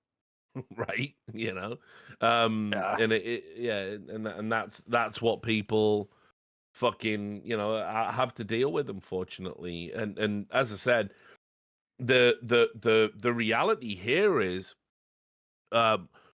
just to pick up on part of Neil's anecdote, when you've got people saying to you, "I'll just declare bankruptcy," and like people's very simplistic understanding of the bankruptcy process, and it's not entirely accurate, but you know, I mean, it's as good. It may as well be, is that they can just declare bankruptcy, say there's no money in the bank. You're going to apply as a creditor to get money out of the non-existent money pool that's there.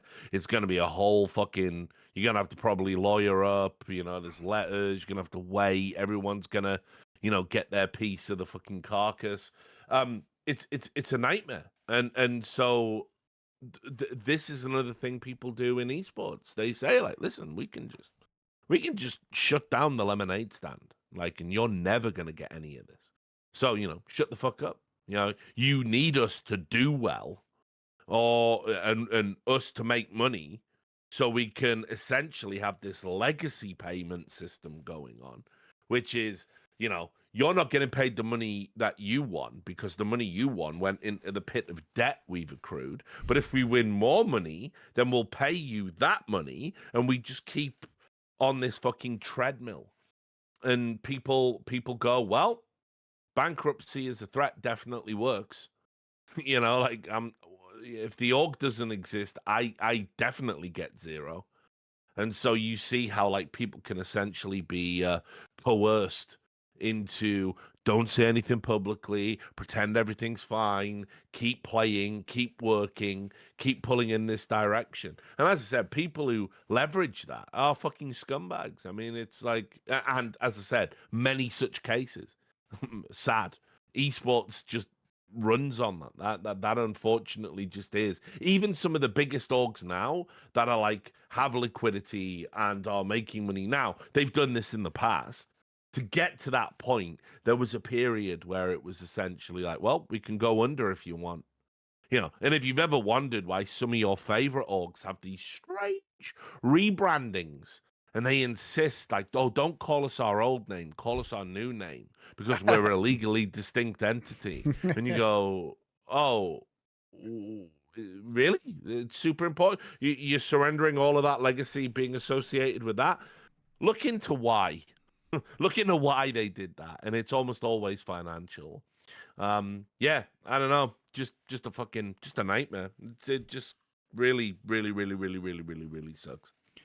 I just And wanted to add, like, the thought process was exactly how you said it. It was like, if the guys speak up, they might lose their money. So they were hoping the org will still be better. So they had Rainbow Six, for example. They got into the franchise Yeah. league and that. Yeah. I know them guys didn't get paid their prize money and stuff. They didn't. So the story was continuing, and if someone did speak out earlier, this wouldn't have happened to these Rainbow Six guys and these Halo guys. And I feel sorry for them that happened to them, because obviously they didn't have a clue. They seen ITB. Oh yeah, they when they do the background search, like, oh, they went to Yeah. the top 8 at Paris Major. They must have money. We're gonna get They're paid a salary. legit. Great.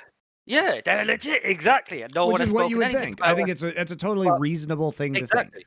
Yeah. By the way, Monty, in Dota, they literally had that player mind control as a fucking TI champion, bro. Yeah. Like, that's what I say. This wasn't just the CS thing. They Yeah. parlayed this into potentially trying to be like a bigger esports org. Yeah.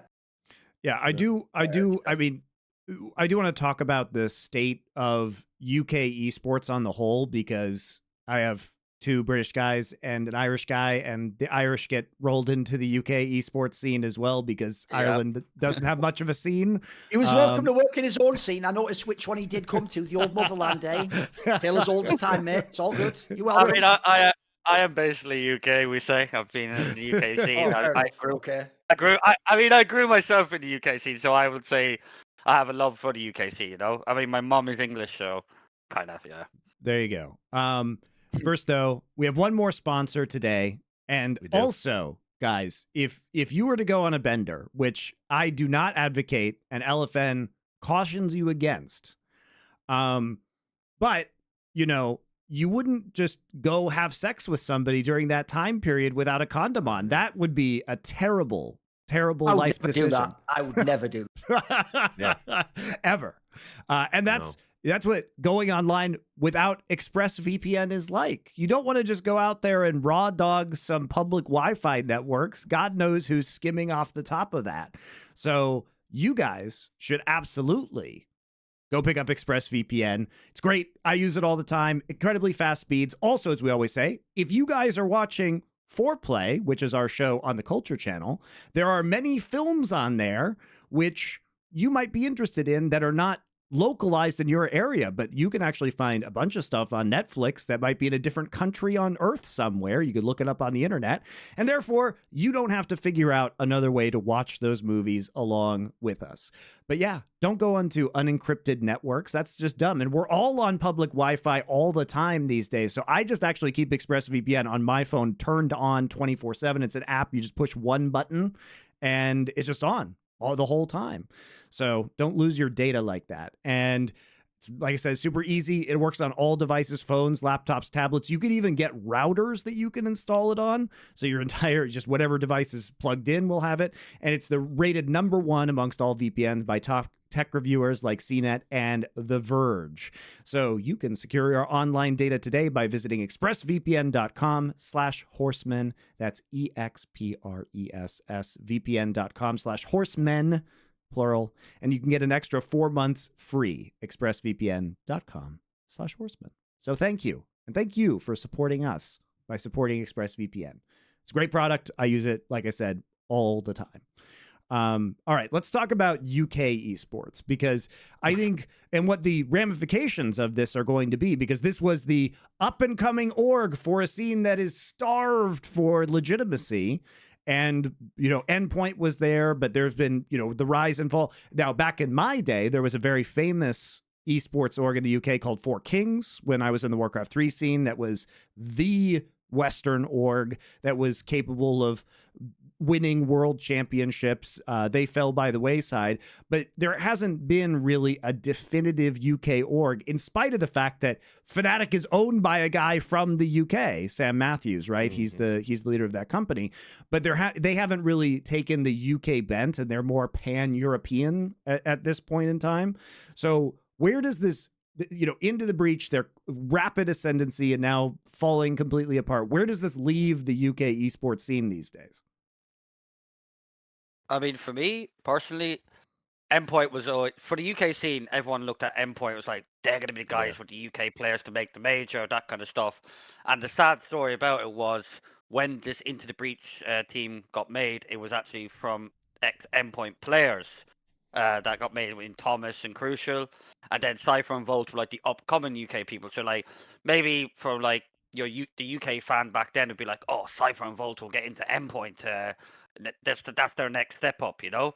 So that didn't happen. They went to Into the Breach, and then they had an experienced guy, Rallen, and they got that magic run. And the UK was like, that should have been Endpoint. So a legitimate thing. So like this short-term success of this UK brand, the story never, like I said earlier on, the story never grew. And I think that was very damaging for the UK scene. And obviously the inflation went up in salaries and stuff like that. And Endpoint can't get these sponsors like ITB, like certain names. I won't name the gambling sponsor names, but they were paying these overflated stuff. Like I would say 25, 30,000 a month. They were paying minimum one sponsor. They had 2 or 3 of these sponsors, so X3 getting that a month. Teams, organizations like Endpoint, they can't keep up with that. They can't. Where are you gonna get 50,000 a month from sponsors to pay these salaries? You can just go to ITB, let's just say, who came top 8 of the major, and there was no other UK organization that could help these people go. So with ITB destruction like that, I think the UK actually had a massive impact with that as well. So it kind of sucks that that storyline was meant to, like, we seen all the fans there. There was a lot of UK fans, man, supporting ITB, not because of the Yeah. org. It was just big. It was because of the players, man. Like Thomas was great. Everybody loves him. Like funny guy, stuff like that. And yeah, it kind of ruined any kind of story progression. Maybe more sponsorship coming into the UK. If I mean, people not turning up for sponsorship meetings kind of fucks it up as well, right? The basic stuff. So yeah, I mean, that story happening actually ended up fucking up the UK scene quite a lot. So I don't know what will happen in the UK scene coming forward in the future. I don't know how there's going to be more investment or how a team could even come through.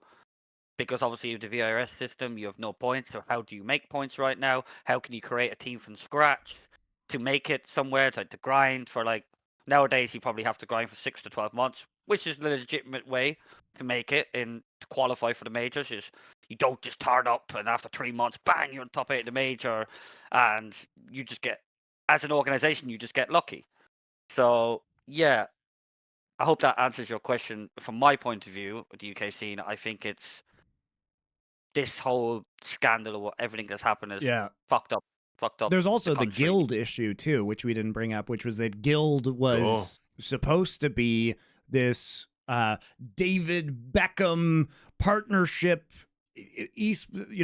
new generation massive esports org. They raised millions of dollars. They had flashy corporate sponsorships. Like I think they had Subway at one point in time.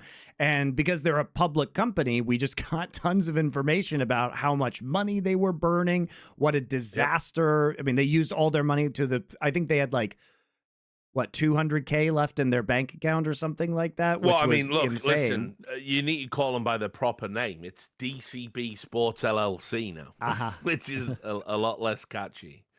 Yeah, I mean, they were purchased for 100 grand, after burning through millions and millions. All right, I'll do a little summary of all this. Oh, go on, Neil.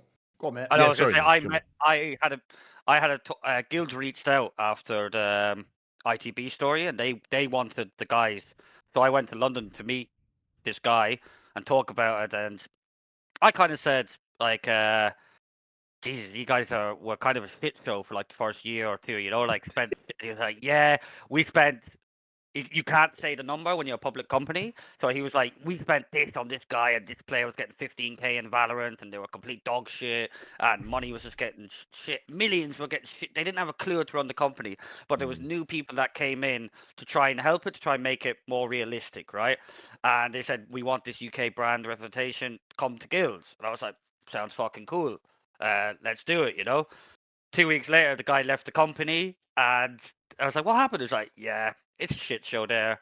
And then everything just kind of like went to shit from there. I was like, Great. "That was unfortunate." That was another shit show organization out of the UK that spent loads of money on don't know what. I'll give you the Yeah. basic summary. Obviously, I won't be able to Yeah. include. I've no doubt there've been orgs within Call of Duty that had their own like pop from the UK and top teams and World Cup. So I can only do like the FPS side from Counter Strike and Warcraft and those games. Obviously, the main name in the UK was Four Kings, and most crucially, that's because they were one of the earliest orgs to ever secure a massive Intel sponsorship. And they used to have an Intel sponsorship to the extent that if you've ever watched Counter Strike 1.6, you might wonder why did Four Kings go from being like an all UK team? They actually had a Dutch player and a Scottish guy, but whatever. They were all like UK squad to suddenly there was that era, sort of 2003 to 2005 or 6. They'd be having all these like foreign talents in the team when that wasn't a thing. There wasn't international teams back then. And it was because the joke was they could at the time pay something crazy like the 4th best salary in the world. So as a result, you'd get some guy who couldn't be in any of the top Swedish teams, but of course he'd come for like £1,000 a month or something. And so even my friend Natu had said it was in it for Mens, and all sorts of people, a bunch of Zenon and fucking Dark from SK Gaming, who were the world champions, were in this team. But essentially, that then became almost, and this is somewhat indicative of the UK scene, that then almost became the scam of what Four Kings was. It wasn't about building on that and becoming the best organ. It just became this like cynical min-max of like, we've got this Intel sponsorship, let's just ride this motherfucker till the wheels come off. They ran it for years. As you get past this era, sort of like 2005 going onwards, you get into the point where like it's even different people within the org, the turnover, and eventually it even becomes the old joke of what Counter-Strike teams were, which is eventually in Counter-Strike, someone's using that tag name and there's no one from the original clan in there, and you're like, who is this and why are you still running this team? That's what Four Kings the org became. By the end, they changed so many different people that it was still called Four Kings, but it had fuck all connection to the old Four Kings, and eventually they just ran out whatever sponsorships they could get. Then Well, you again, had, Duncan, it was a legally distinct entity. of course, I know, because I was a manager in the legally distinct entity. Of right. course. Because then the problem is, at that point, by the way, once the money dried up, effectively that org just shut its doors and went away and just became scam versions of the same org, or people trying to pretend, oh, I had a broom closet once there, so I'm going to be the new CEO, that sort of shit, right? Then you have the era that's actually probably the most legit, which is obviously the main name people forget now, is Dignitas is from the UK. Audi made Dignitas. So he successfully actually did what the others didn't do, which is properly pivot into being a multi-game org, and actually through other games, the joke being, got so successful, eventually he didn't need the bloody UK Counter-Strike org anymore. He could just go and be giant, and the joke now is, because of who they're owned by, modern fans probably think Dignitas is a North American organisation. That's just the reality of how silly the world has been, because Audi had his chance to sell once he built it all the way from nothing. And I he can did tell do you so. a funny story. I can tell you a funny story, Duncan, which will make you chuckle. Four Kings got a let's just say, because I can name specifics, but I won't. They got a big sponsor, and part of that sponsorship deal, and this is before my time with Four Kings, they got sent computers. And obviously, the players were like, "No, we just want to use our rigs. It's fine. We don't, And so there was one event where the manager of Four Kings took the computers he'd been given. One of the managers, I should stipulate, he took the computers he'd been given as part of this sponsorship deal to this event and was literally selling them in the car park. Yeah. Yeah. Yeah, it was like you could literally, hey, want to buy this PC for a knockoff price? Come here, and he just would hand it to you. Yeah. So I mean, and that by the way, that was when they were good. That was when it was the good Four Kings. I was a manager in the legally distinct, not so good Four Kings at the end. I think I was a manager there at would have been after the CGS, so 2009, I think. And yeah, I mean, I'm like you, because I'd been in the scene, the UK scene for a while. I had a lot of love for the brand, and all the great players that have been there, and obviously in games, by the way, which they made their name in Quake, obviously, and Return to Castle Wolfenstein and that kind of thing. But yeah, I mean, like they were the biggest brand in UK esports, and when I got there and I saw the reality of what we were having to do, just to keep the org afloat, And I've been in those conversations. We had in Counter-Strike Source, we signed the former Fnatic players, the Dutch players, which were they were one of the first dynastic teams in Counter-Strike Source. When they were playing for Fnatic, they were just an incredibly talented bunch of guys, but they were also like really cool guys. They were like fun to go out and party with and stuff. And I've done those conversations too. Sorry, guys, the money's coming. We just got to get this sponsorship deal over the line, and the money's there. So another week, and then you have to they message you on IRC as it was back then. Where's the money? Sorry, guys. I know I said a week. That was my bad. I've got the time frame wrong. It's actually another 2 weeks from now, but it will be there. And I had to do a lot of that. I hated doing it, especially with people, having been a journalist and written about these guys, to then manage them. We had Grubby in the organization at the time I was there. When I was casting Warcraft 3, Todd, Grubby, these guys were... Model pro, by the way. He was a great guy. Oh, yeah, he was always great. But, I mean, these guys were capable of winning major titles in Warcraft 3 in the mid-2000s. So it was very legit. It was very legit. Yeah. Here's the other reason why, if anything, though, the latter era shows what a clown show UK esports means. So essentially, my point there was one of the only legit orgs that stayed legit the whole time. Essentially, just didn't need to be associated with the UK and just exited and became in the general world of esports without stigmatitas. So then you got to add in, you have these other ones come along, right? Here's where you know it was never legit UK esports.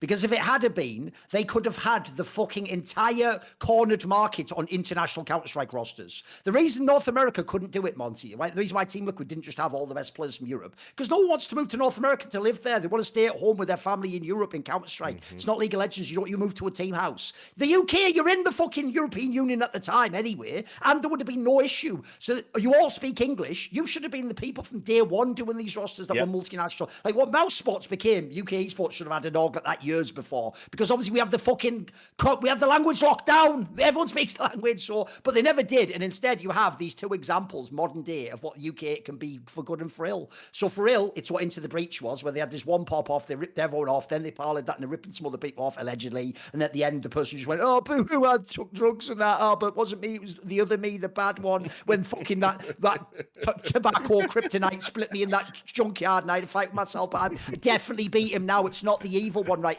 Don't worry about that twitch in my eye. Fucking shit anime storyline from Days of Their Lives. Get the fuck out of my face. Then there's that one. But even the best example shows that the UK esports just doesn't ever rise to the level, unfortunately, which is Endpoint. Yeah.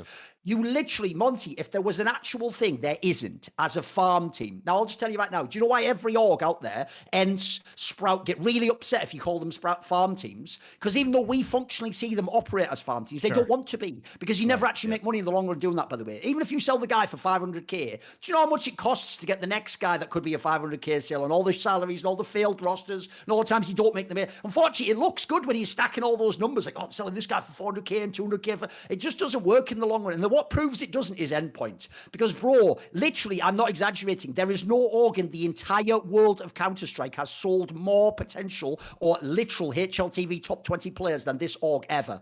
Not a single one in the entire world, mate. Like, if I ran you down the list of who they've had the last 5 years, it would just make, like, the top 5 teams in the world, mate. It's fucking insane. But they find those people, and at the time they sell them for, like, the 40k or whatever, it doesn't add up in the long run. If you don't know, they've just had to shut their doors. After all this success, like, they were killing if you don't know, the person that now runs the Fnatic Counter-Strike division comes from Endpoint. All these people do. Half the people playing the bloody final of, like, Katowice today came from fucking Endpoint. It's ridiculous how many names have come through there. And even them having the best possible farm team sort of approach you could ever have, that didn't get it done, mate. Eventually, they had to shut their doors too. So, unfortunately, it just shows that there's just, like, a really, really bad state. And from what I see as an outsider, the Guild Esports one itself, I would say, is very, very suspicious. Because if people don't know, it was always presented as backwards as it is David Beckham's org. As far as I know, it was an org that had loads of money. They signed an ambassador deal with David Beckham, which included essentially saying some of the money we pay you will just be invested into owning part of the company. Therefore, you're an owner, so we can say you own the org, right? Or you own the org, therefore it's David Beckham's org. And you tried to make it sound the other way around, like David Beckham started the project and he's making an org, because obviously that name in the UK is fucking gold. He is like sports royalty. I mean, everyone can see, by the way, why they did it. It sounds stupid now until you see what he's done with Inter Miami. Bro, he got fucking Messi to go there and everyone suddenly has to pretend they give a fuck about the MLS and that Messi winning all these real Ballon d'Ors, even though he's playing Mickey Mouse fucking football against people you couldn't even name 5 players on the other team. Shut the fuck up. So there's that aspect. But then here's the worst part for me is you think to yourself about what the modern day big announcements have been for the last 5-6 years in the UK. Aside from the Guild Esports one or actual results in Counter-Strike, it always goes like this. New body being formed that will now oversee UK esports and negotiate partnerships globally. All that means is, again, some dickhead used car salesman figured out, if I can say I'm the official esports association, if I can say we're the official governing body, maybe I can get some government person to give me some money, maybe I can get teams to have to pay me some money, maybe I can be the one who gets between all the money and where it's already going, and I can take my little cut to oversee things. But the question always is, who the fuck are you? And then the last one, it's already been done a few times, is one of the things in the UK that is a source of many, many different charity initiatives and things within the country is lottery money. You have it from all the lottery. That's the whole point. We have a national lottery, and then the money goes in grants to things like, you know, you'll do things where you take like kids orienteering in the fucking moors, or, you know, you do like a special club where they go. And what they do is people have tried to get on that or the Olympic money, where they're going to be in Olympics one day. We're going to want the money to develop the UK. It's all, if you noticed how it's all just scams based around someone else has some money. I could say I'm going to get it to the esports people, and if I go between it, I get the money. And as far as I can tell, they've just done that 50 times at this point. So the whole scene looks like a scam region at this point in time. It looks bad. It looks fucking bad. It was true of the esports awards as well. I think when we were going to London, that was partially subsidized by the UK government to have the esports awards there. For a angle or something. Yeah, exactly. Yeah, sure. I'm sure there was a very clever reason to do it. Yeah. But how could you forget, Thorin, the most important British esports orgs of all time, which are, of course, the Blizzard orgs, the London Royal Ravens and the London Spitfire in Call of Duty. By the way, I mean, we just have to mention it because they had the name London on them. I will say at least the London Royal Ravens, which were owned by Rect Global. So it was the same organization that bought Rogue. It was Rogue. So Rogue and the Royal Ravens. And by the way, Infinite Reality, there's been a bunch of acquisitions. Infinite Reality bought Rect Global, and I think that they still own Rogue and the Royal Ravens. The Royal Ravens actually are now hilariously the Carolina Royal Ravens. So they've moved back to the States. Fucking name. It doesn't make sense with the royal part, does it? Of course. It's so stupid. It is so stupid. They could have just been the Carolina Ravens, obviously. But Thorin, they're still in COD, and they're still called the Royal Ravens. I hate to tell you. But I will say, at least the Royal Ravens did actually, like, they were, I think, almost all over the years UK players on that team. Obviously, the Spitfire, which my wife was the general manager of, was an entirely Korean team in its first iteration, which clearly was just some lovely local lads. What are you talking about? Listen, Jack, my culture is not your costume, sir. Stop being my a culture bigot, is not your costume. So anyway, but I mean, these were the big franchises that were sold into the UK market. And I honestly have no idea how successful. I mean, the Spitfire were never actually localized in London, where at least COD actually did do a bunch of events in London, and I think they were relatively well attended. And the COD team, like, they weren't good. I think they were pretty mid-tier, but they weren't terrible. I think they did kind of okay, you know, getting 3rd or 4th place at certain events. But nobody pays attention to COD who's not American. But anyway, I think at least they had local events there, which just wasn't true of Overwatch League. So, I mean, But By those the way, the were reason why it makes sense though, Monty, bizarrely, despite the fact the UK has this weird thing where we're associated with European esports and things like Counter-Strike, etc. No, actually, the UK for the last 10 plus years has been more about being like the sister region to North American COD, as far as I can tell. Like Yep. all the people I know who were actually like world champions and big in the scene, they would all just be at those UK lands, and the ones in fucking Birmingham and Manchester. I was well, just UK is have more to of a realize there's like an console old culture, there's right? like an old that's what I mean. Yeah. FIFA as well is a massive game. These are actually the games that are bigger in the UK. So bizarrely, we're in like a bit weird no man's land actually, the UK.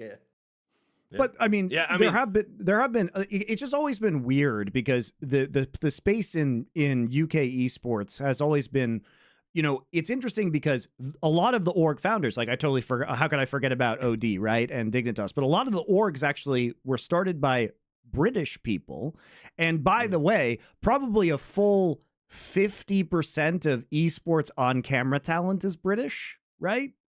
Maybe more.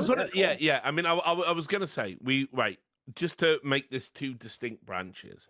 We've been excellent when it comes to on-camera talent, which Yep. I would expect. By the way, there's a gravitas with being British. It's just true. You Americans would never get it, God. right? We just have a way of delivering, you know, news, presenting information that is so classy in contrast to, you know, we've got Also the banter, your government, the House of Well, Commons.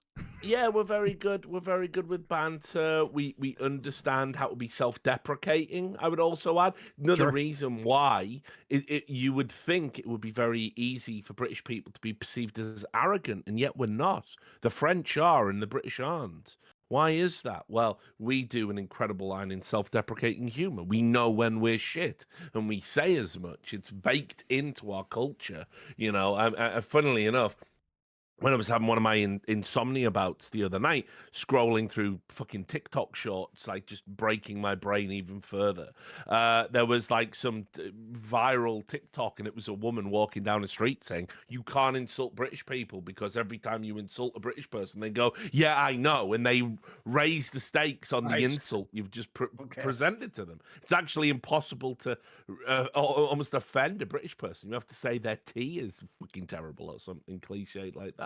But we've been great at producing broadcast talent historically. I will even go so far as to say the British involvement in esports ultimately shaped the way we do things on broadcast today. Sure. You know, without the likes of Quad V and other such entities and great commentators and hosts, people like Red Eye, for instance, we shaped the industry. You know, now what I'll also say is, unfortunately, on the organizational side of things, we just seem to promote a grifter class that makes up like none of the with the exception of a couple of OGs like Odie and stuff. Ultimately, no one that was in esports that worked at an organization, worked at a tournament operator, they never really believed. They were obsessed with turning on government money. Like we had the failed thing called UKESA. I was a representative for that, by the way. Well, also the TOs have been a fucking disaster from the UK as well, running like mega fraudulent lands that never pay out. Yeah, that too. We basically pushed all of our chips into the middle on CGS, and we never really recovered when that went under. And unfortunately, since then, since about 2010 onwards, which, by the way, 2010 is the start of the golden age of esports. It might not, it hasn't driven us to a golden destination, a land of milk and honey per se. It's all gone wrong. But in 2010, the way tech leveled up, we got all the cool new games were coming out between 2010 and 2012. YouTube pops off, Twitch comes out of just in TV. The UK didn't do anything with that. We were just still riding on this idea that we can turn on a government money spigot, maybe get a team to the Olympics and someone will coach it. And unfortunately, we just never leveled up. Like UK esports has basically been stuck in 2006. You know, ever since the death of CGS in like 2008, that's where we stayed. and only a handful of orgs even made it to be a London Mint or a Birmingham Salvo. And I say that as someone who worked. I was a manager at Infused, which I know Neil is a alumni of. I was a manager at Four Kings. I watched it, I witnessed it firsthand, and I was aghast at the things I was hearing. There was no vision, no drive, no conceptualization of how to make things sustainable. We were just always dining out on the fact that we were an early progenitor of esports, and therefore, by extension, we would always be included. We would always be a power, and we just aren't, and we're increasingly irrelevant in esports terms with each passing year. Like when was the last time you heard about an esports org doing really well? When was the last time you heard about a UK player doing really well? All our stuff has gone into the broadcast talent because we are just the British Broadcasting Corporation. Essentially, we're just the unbelievably well-spoken, Queens, now King's English. We will always have that export around the world. People want to hear British accents delivering bad news for some reason. Like, we do it better than any other civilization on planet Earth for some reason.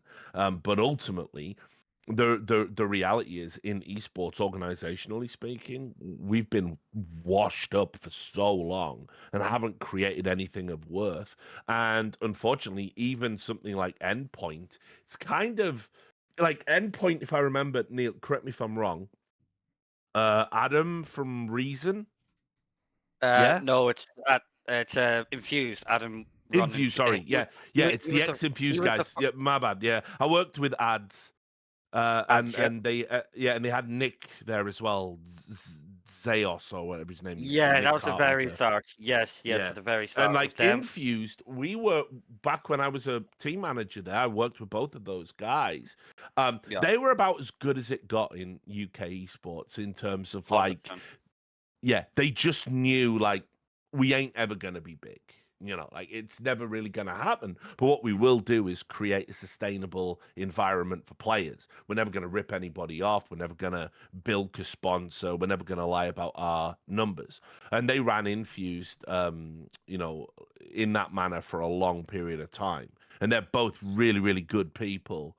And it's sad to see Endpoint have to shutter the CS team now. But as I said, they're the creme de la creme of UK esports, and they are more than aware of the limitations that UK esports presents itself. And they've got a long history that people don't know about because people don't even know who the fuck Infused are. They don't know about Infused. They I don't was know a it. player there when Yeah, Adam was there. That's how long ago. That was they don't know Infused sent a 15 team to plus the years ago. CGS. Yeah, they Yeah. don't know. With my mate Craig Farley. Shout out to Farley one time. Those guys, those guys are the best that like UK esports has ever served up. Good eye for talent, honest, hardworking. They're in the office every day, grafting, grinding it out. And unfortunately, the rest of UK esports is just shit. It's just shit.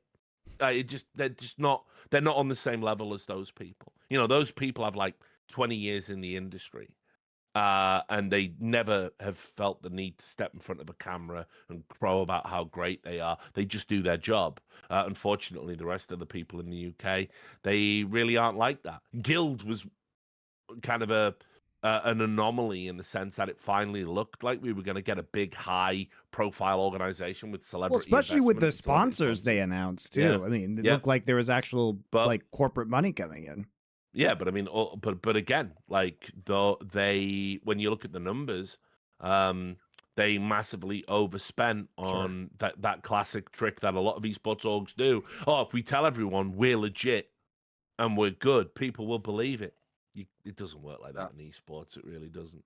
For So me, the yeah, I most mean, yeah. underwhelming. Oh, go on. No, I'm just gonna The say to most me, underwhelming.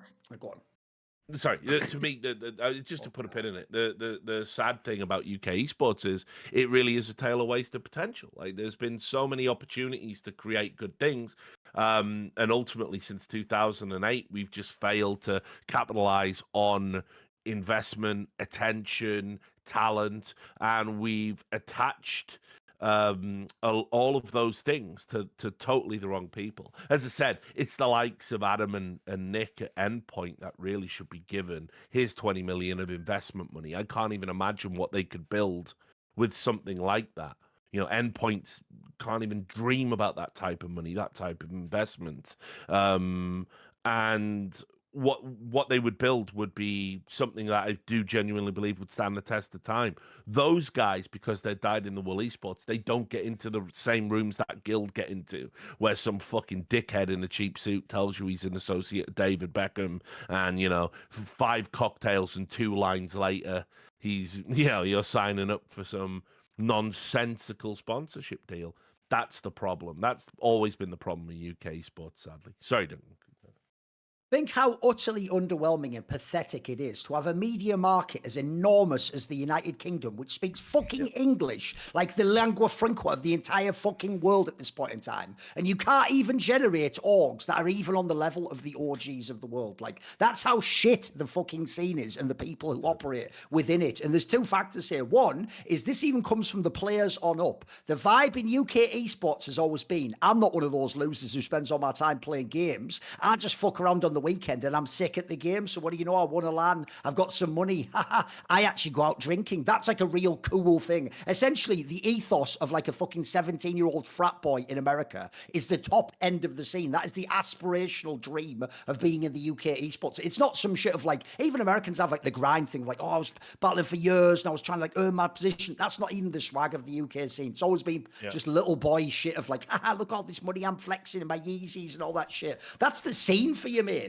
And then I've also just got to throw this out there. The reason why it's so insane to me that they've been this poor is because if you think about it, right, the UK had one of the craziest head starts ever for media. First of all, at the time, the UK had an enormous scene of PC games magazines. They used to be fucking huge. They dominated like magazines. Anyone who's a kid knows this. If you're ever Paperboy, you delivered about 1 million PC gamers. It used to be making so much fucking money. The interest in gaming was huge. And then the early 2000s, forget 1 or 2, there might have been 10 fucking shows on broadcast television around games. They even tried doing mad shit. Like I used to watch one that they used to put on at 1 in the morning on Channel 4 that was fucking Capture the Flag, Quake 3, Capture the Flag. Now look, because they were clowns, they showed it in third-person perspective and then talked about like the teams as if there was like some WWE drama, and you didn't even basically see the game. It was stupid as fuck. But we had 1 million of these sorts of shows, and unfortunately it never ever was able to actually like go from a grassroots scene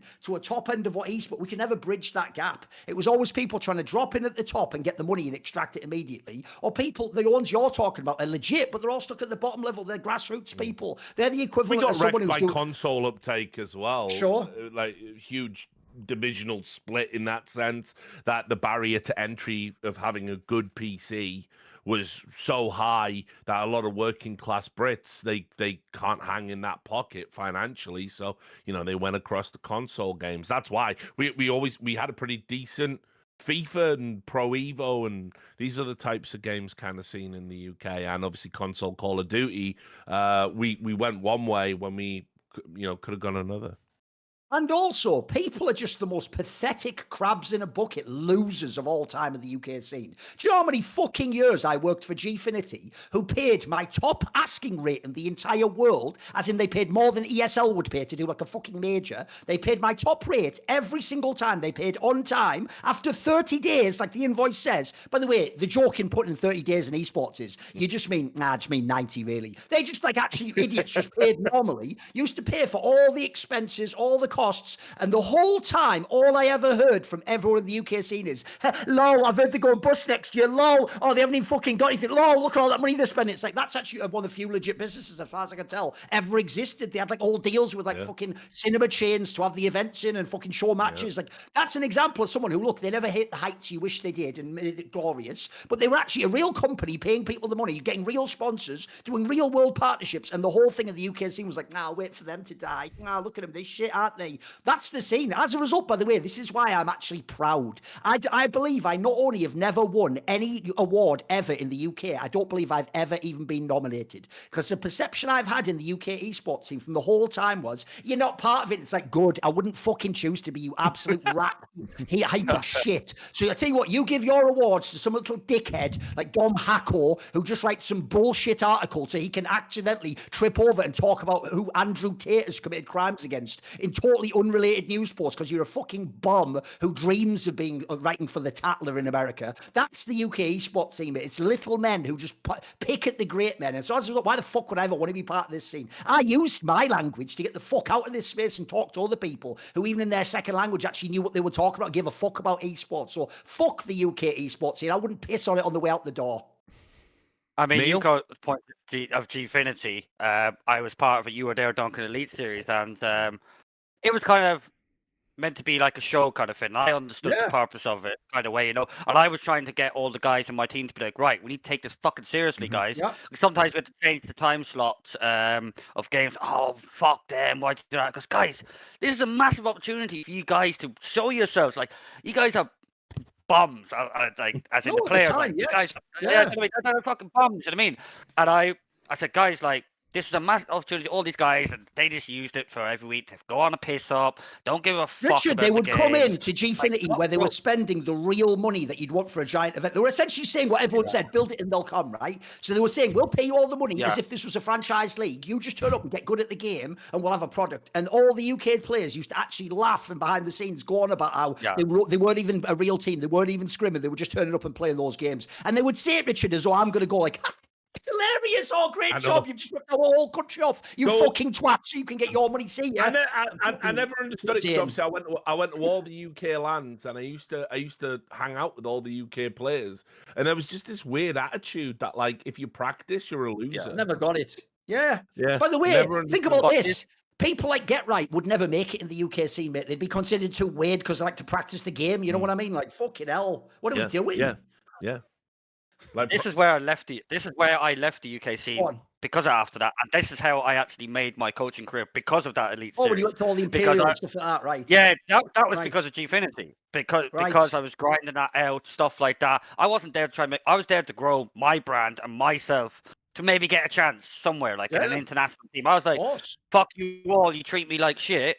I'm trying to help like the players stuff. Like they didn't give a fuck about me. They didn't give a fuck about anyone, and I kind of understood Gfinity as a show. So it was kind of like I'd pop off, shout like, "Yeah, fuck you," stuff like that. And it was on BBC Three. I remember they loved it. They were changing the time slots, so like I would be there now. Can you do this piece and all that kind of stuff to make it entertaining, right? To make it like something not just like five bombs playing against five bombs, no entertainment. I was like, I kind of understood the purpose of it, and that was like not for me to be the showman. That was me to grow myself, like to understand this is not big opportunity for me, you know, because there was no opportunities, and I thought, oh, I can make it in UKC. And then during that whole stage, you were there every week, Doug, and you've seen everything in the background. I was just like, fuck this, like I'm done with the UK scene because of the people, how they treat you and stuff like that. And I seized the opportunity to use that to make me grow in myself.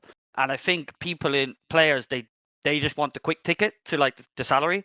They just think like, oh, I've 1.20 rated in the last 3 months on HLTV. Get me that €5,000 a month in OG or something like that. Mate, you need to grind from the bottom all the way up. And an example I wanted to make was Messi, who's probably the last UK player to make it now into the top. Like a great storyline. Quiet guy, right? It's like zero drama with that guy. You don't hear anything. One of the best teammates. He's really hardworking, everything, Very hardworking man. Doesn't want any recognition and stuff like that. He grinded with Ash, Gamer Legion coach. They were together, and they were kind of like. Now, I'm not saying Messi said this, but like, they were just kind of like, "Fuck the UK scene. I want to play." They want to play with their friends and grind up. And Ash then went to Gamer Legion, and he brought Messi in with him. And then Messi went. So here we are, the UK. They were like, fuck this. They went to international players to Gamer Legion. Messi went off and got his chance in Cloud9, I believe it was. And then the story tells everything, right? So my point is, that was nothing to do with the UK scene or they made it from the UK. They did it themselves. They grinded themselves, both of them. And look at them now. They're laughing at everyone else. Ha, ha, ha. We've grinded years and years. We didn't talk on social media saying, "Hey, look at me" and stuff like that. They did it legit way, that kind of way. And another point was Odie. That guy, he always, I think you both know, the UK guys would know, he loves Rattlesnake, right? His dream Yeah. would have been to have even when they were so successful, man, for all the years, he deep down wanted Rattlesnake in the team and UK people. That was his, I think, in my opinion, his Oh, sure. personal dream.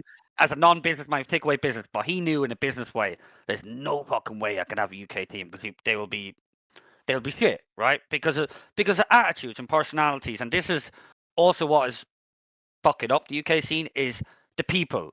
They are just not able to be a people's person and work together with people for the long term. Where all of you guys from 10 years ago, you had to grind so much just to make a paycheck, just to get there. It was all out of passion mostly.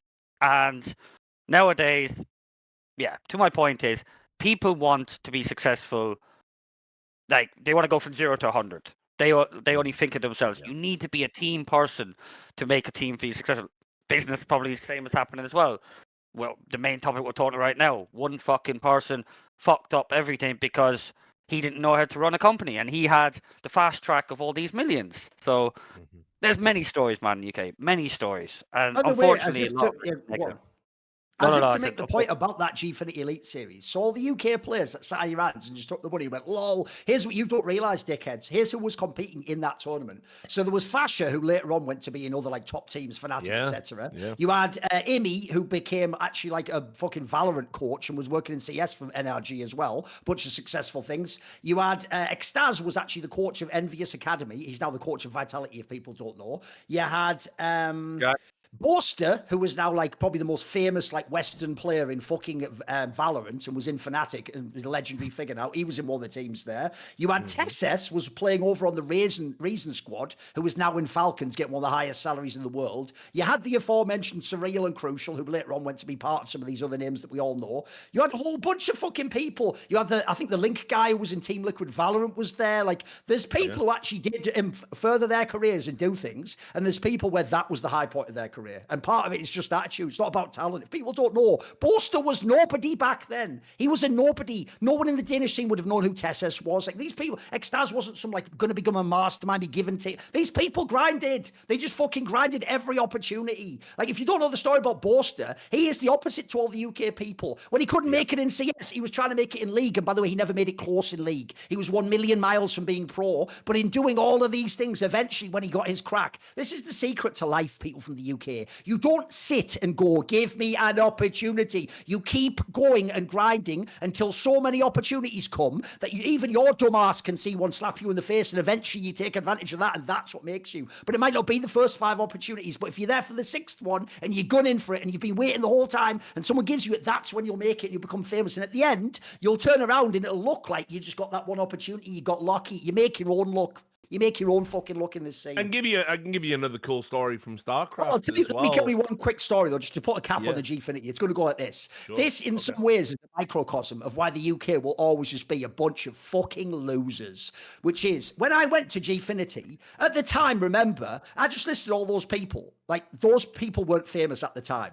There is nobody in that league at the time that is famous in World Counter-Strike. But the talent you are getting to come, because we know the UK, because we work with Gfinity, because they're paying us a top rate, was like me, Machine, Henry G, Pansy. You're getting like the biggest talents in the world. So you would think the one thing the players would understand is this is our chance to sort of mix it up with the talent. So I went there, and here's the first story of how I ever met Smooya.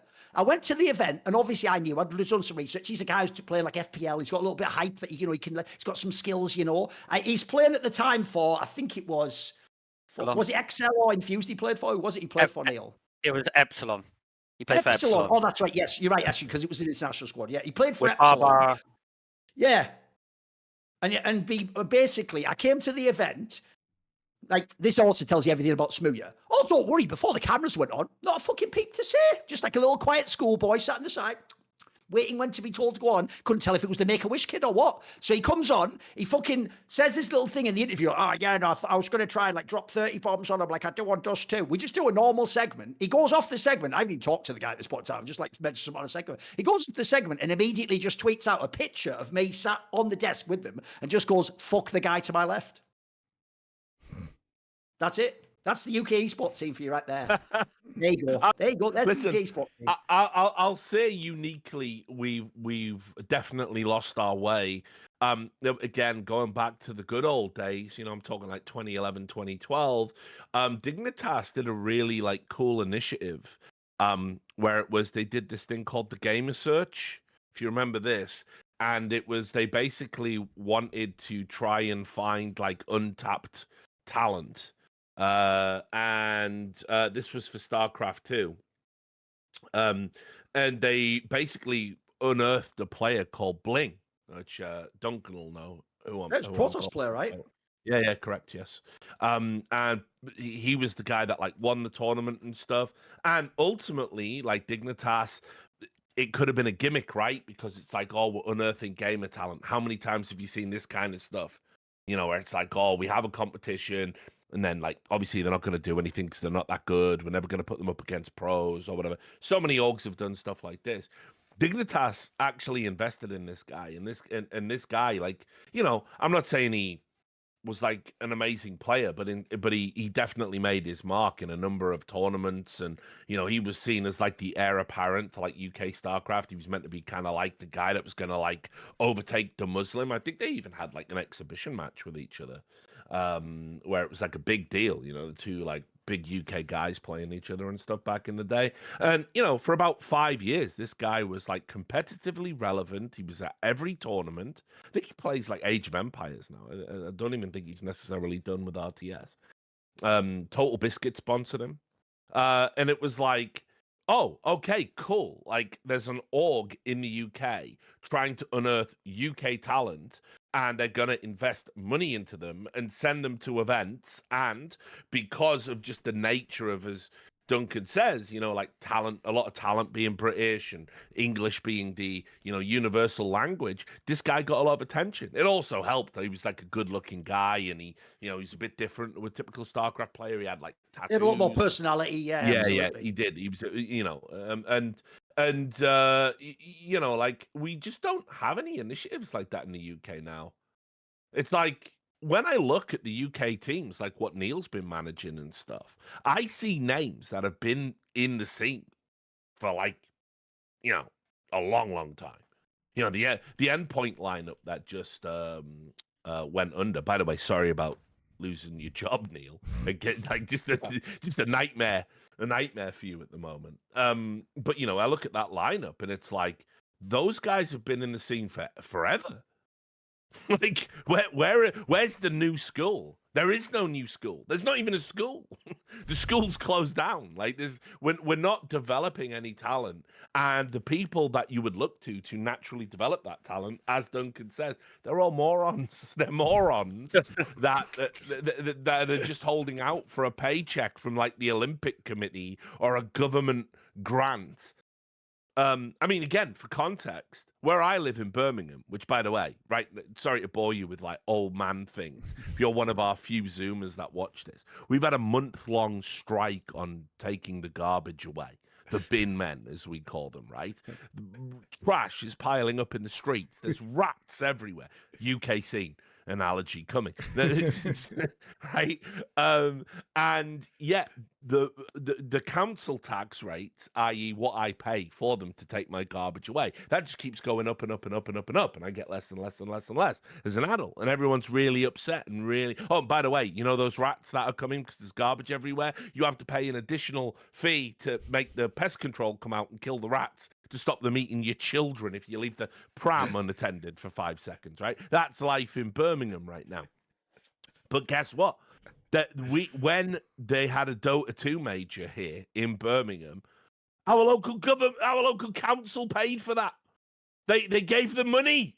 They gave ESL, the Saudi-owned ESL. They gave them money and said, "Wow, this is great. This they literally gave Richard's tax money to the Saudis. I love it. I fucking love how ridiculous that is."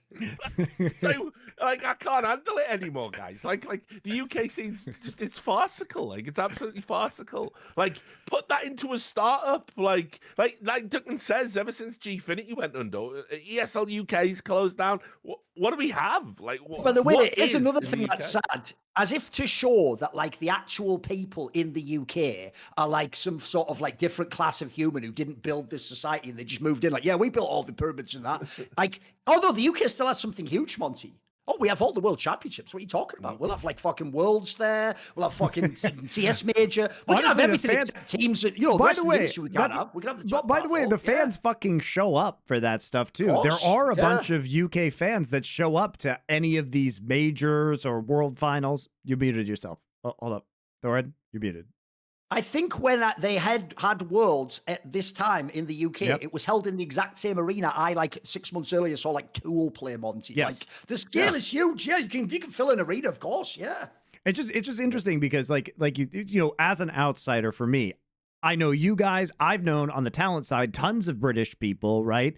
I know on the team ownership side tons of people who don't run British specific teams, and yet, and there appear to be British FPS players on PC that are coming out of the UK with, you know, maybe not so much anymore, but historically that's been true. And yet we end up, and I see the fans because I've literally been there and in front of crowds of 10,000 people myself in the UK. And yet where is the actual org? It just seems so weird because it does feel like there is a large fan base to support it. Right? Why is there this massive disconnect? To Neil's point, even an org like Into the Breach could get a bunch of like drunken British louts to go to France Paris. and support them in Paris, right? With 1 week's notice. And now, obviously, money is not easy to come by. And with 1 week's notice, now they didn't have a big, like you said, they have no fan base. They were there because UK players, it's a story. Wow, 3 UK players there. Let's go over and celebrate this moment. That's why, because they simply love Counter-Strike, not because, wow, that organization, I've been following them for 10 years and they finally did it. No, they did it because it was the UK and they wanted to support UK people. And UK like I said, sports 1 week's culture is notice. obviously huge and very loyal. Yes. Yep. Again, it's another ridiculous thing that we're elite level at. Like, I love. It's a shame that the Brits are good at things that don't really matter, right? But like, you know, what I love seeing is like when American sports fans discover like English, British fans like in their chants. Yeah, You it's know, so at, great. like soccer games, and they go, "Oh my god, that's fucking hilarious!" Like, look at these guys. Like, yeah, that's just a weekend for us guys.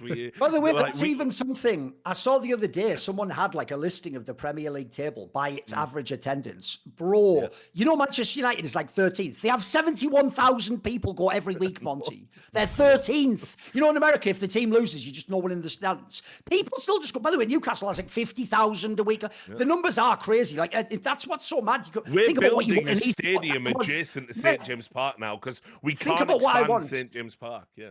What we're saying is, on esports, all we need is like venues and crowds, right? We have those, we just don't have anyone to put in them.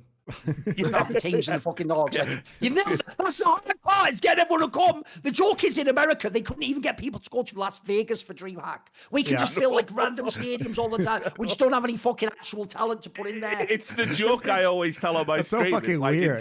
Intel Extreme Masters Doncaster or like Intel Extreme Masters Sunderland Veteran. unironically would sell out. Like it unironically would. Yeah. You know, these shit tatty towns and cities in Britain. I don't know why we've always been attuned to esports. I guess it's like Duncan says, video games culture here was kind of like, it was never really elitist. It was kind of something that everybody did. Like I came from a very poor family, but I still had access to a computer, a games computer, you know, starting with the Spectrum and then an Atari and, you know, whatever it might be, and then an Amiga and then a PC eventually. I got my 386 back in the day. I used to play UFO Enemy Unknown on that. And it was like, you know, and then obviously when I went to university and was a stoner, you got to have a PlayStation. You got to have a PlayStation 2. You got to have those. It's not a house. It's not a home without that. You know, you have to have them.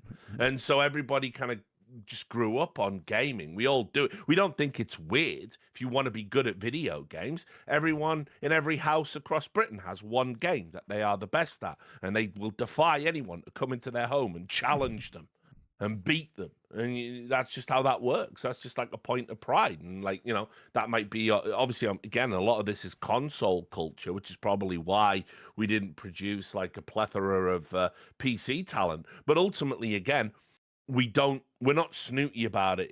If I said to you, I bought like a super expensive PC and I'm playing, you know, pick any game, I play Counter-Strike. It's not like weird. People go, oh, you play Counter-Strike? I play Call of Duty.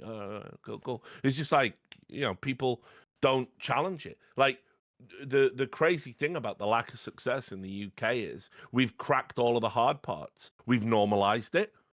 We've got interest, markets there, you know, and yet we've just had a kind of sea of shit losers kind of, you know, dominate the UK space. I said the ones that have any degree of competence are the anonymous people, like the guys that are running Endpoint, and the one guy that you would maybe consider. There's kind of like 2 or 3 like UK celebrities that have like run companies well in the UK. Like Odie's one of them, Ben Woodward's another. You know, obviously the guys at Gfinity, like Martin, who went on to become part of the ESL Death Star.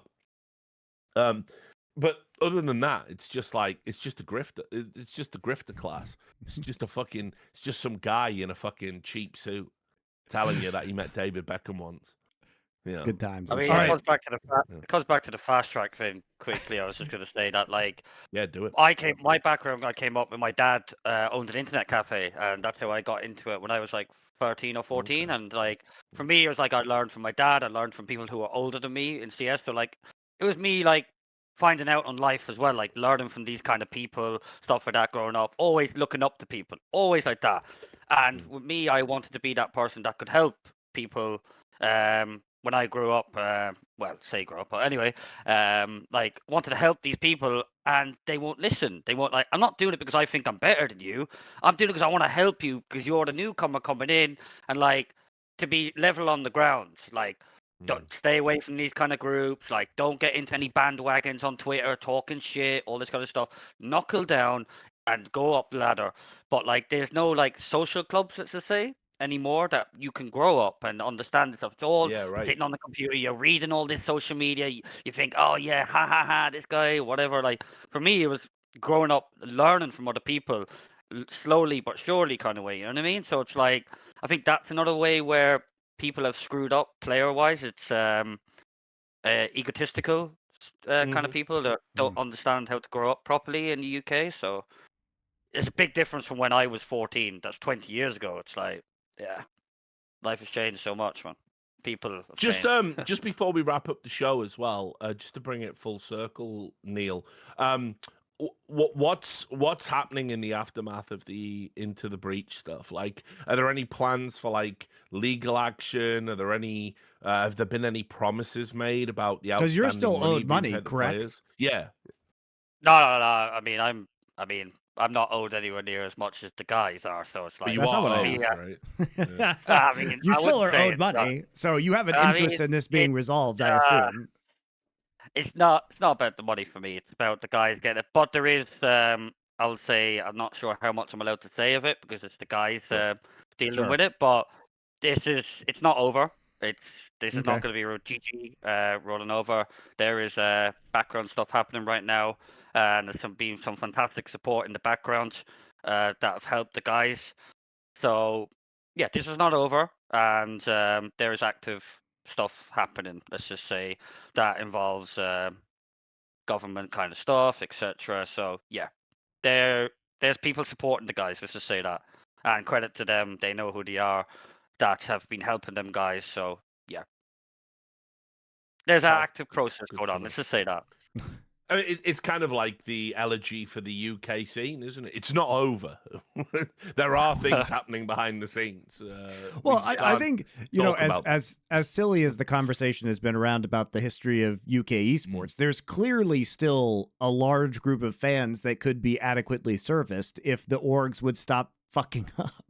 It Yeah. makes me sad because I look at all these shit fucking orgs, like fucking Carmine Corp or whatever, and what do they call Los Ratas or whatever, and fucking the Rat Tones, that and just how like they've got all this ultra culture. We'd kill that. We'd fucking Also, we'd be the worst ultras. Why don't we have a Cadril UK also org? British. Didn't do that Los Ratones Yep. thing with a British bent to it.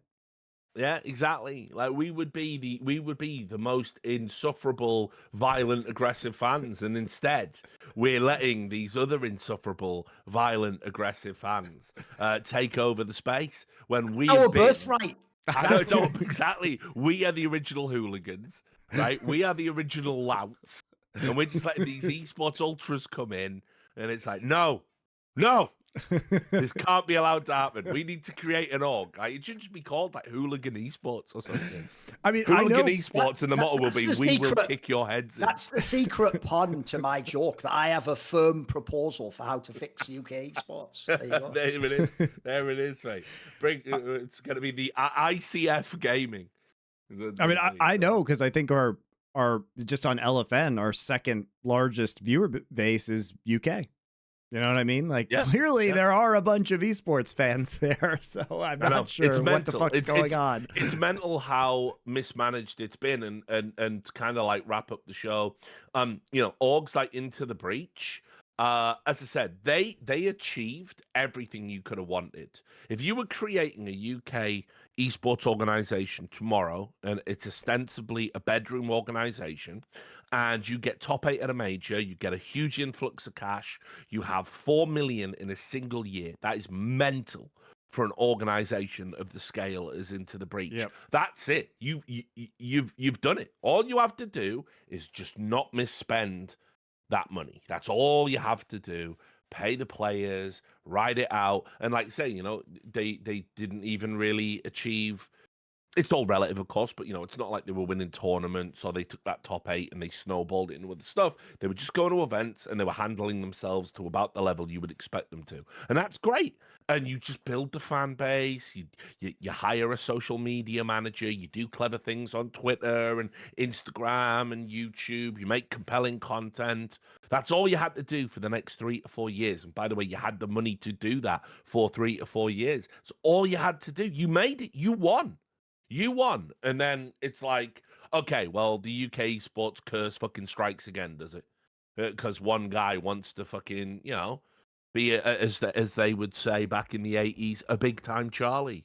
It's ridiculous. It's so absurd on its face how fragile even any modicum of success is. And then obviously the sad reality is, organizations like Endpoint, who've done things the right way, they have to shut up just because of the nature of how global esports is changing. And the problem you've got now, ultimately, is if you want to run an esports org, you have to turn up with a really good brand and a good logo and $10 million in the bank that you're willing to piss away with zero profit, not even a sniff of profit for 5 years.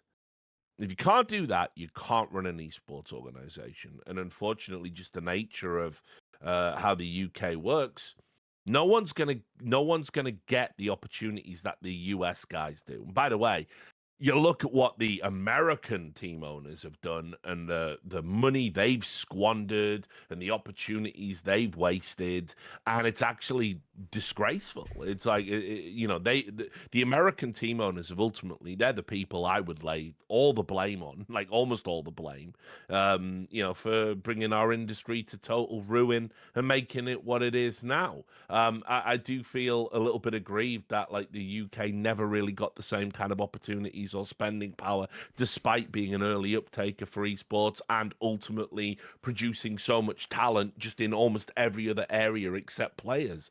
We really did drive the industry forward as a collective.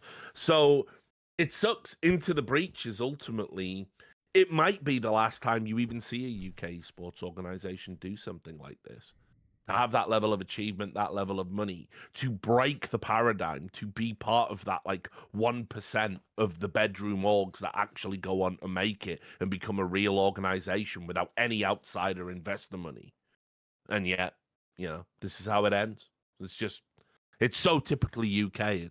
It's embarrassing. I mean, it's sad because it's for me personally, the biggest passion always, no matter what, was to try and make it with friends from the UK or talents in the UK. That was always like when I went back to like say ITB Endpoint. That was the main passion because of that. Wanted to create a cool storyline, and yeah, you nailed it. Or what you said basically. It's sad. Sad to see. But that's esports. UK esports, anyway. UK esports. Sorry. Kind of all these. Yeah.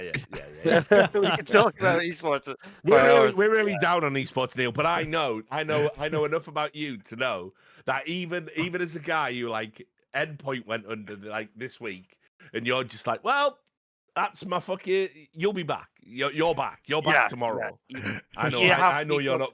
You have to be positive in yourself and believe in yourself. Yeah, like I'm not gonna sit there, whinge and be like, "This is over." Yeah, You're gonna get a call like Jacob, Jamin. They're all gonna be all the boys from back in the day. They're gonna be like, "Look, hey, we want to resurrect them every day." Yeah, I know. We want to resurrect Fish 1, 2, 3, and you're gonna go right. I'm in. I'm all in. Like I just love it, man. Like you, unironically, you're the good part of UK esports. Basically, you guys. The rest of it sucks. You know. So there it is. I'll make sure I tell them when I'm on TeamSpeak that you were saying hello and give them good words. Yeah. I've took the piss out a lot of the boys down the years, but I do miss being at a fucking multiplayer i-series, getting wasted on shit lager, talking to those guys. So I think that's just UK banter, man. Yeah, we've all come a long way. No one takes anything to heart. It's just a shame the UK sports scene hasn't. So yeah, RIP into the breach and fuck Sam Cook. And praying for the resurrection of UK esports for the millionth time. But maybe it will be done properly this time. Maybe it'll be done properly this time. Never. I want Duncan to run an org. I do want that. I want Duncan to take his esports millions that he's made, and I want him to start like fucking some insane esports organization. All I'm gonna say is the Duncan esport or the IM esports team versus Los Ratones would pop the fuck off in terms of viewership right now. Spicy. All right, guys. I think it'll do it for this episode of the Four Horsemen. Thanks, Neil, for joining us. Yeah, and cheers, as usual, esports delenda est. See you next time.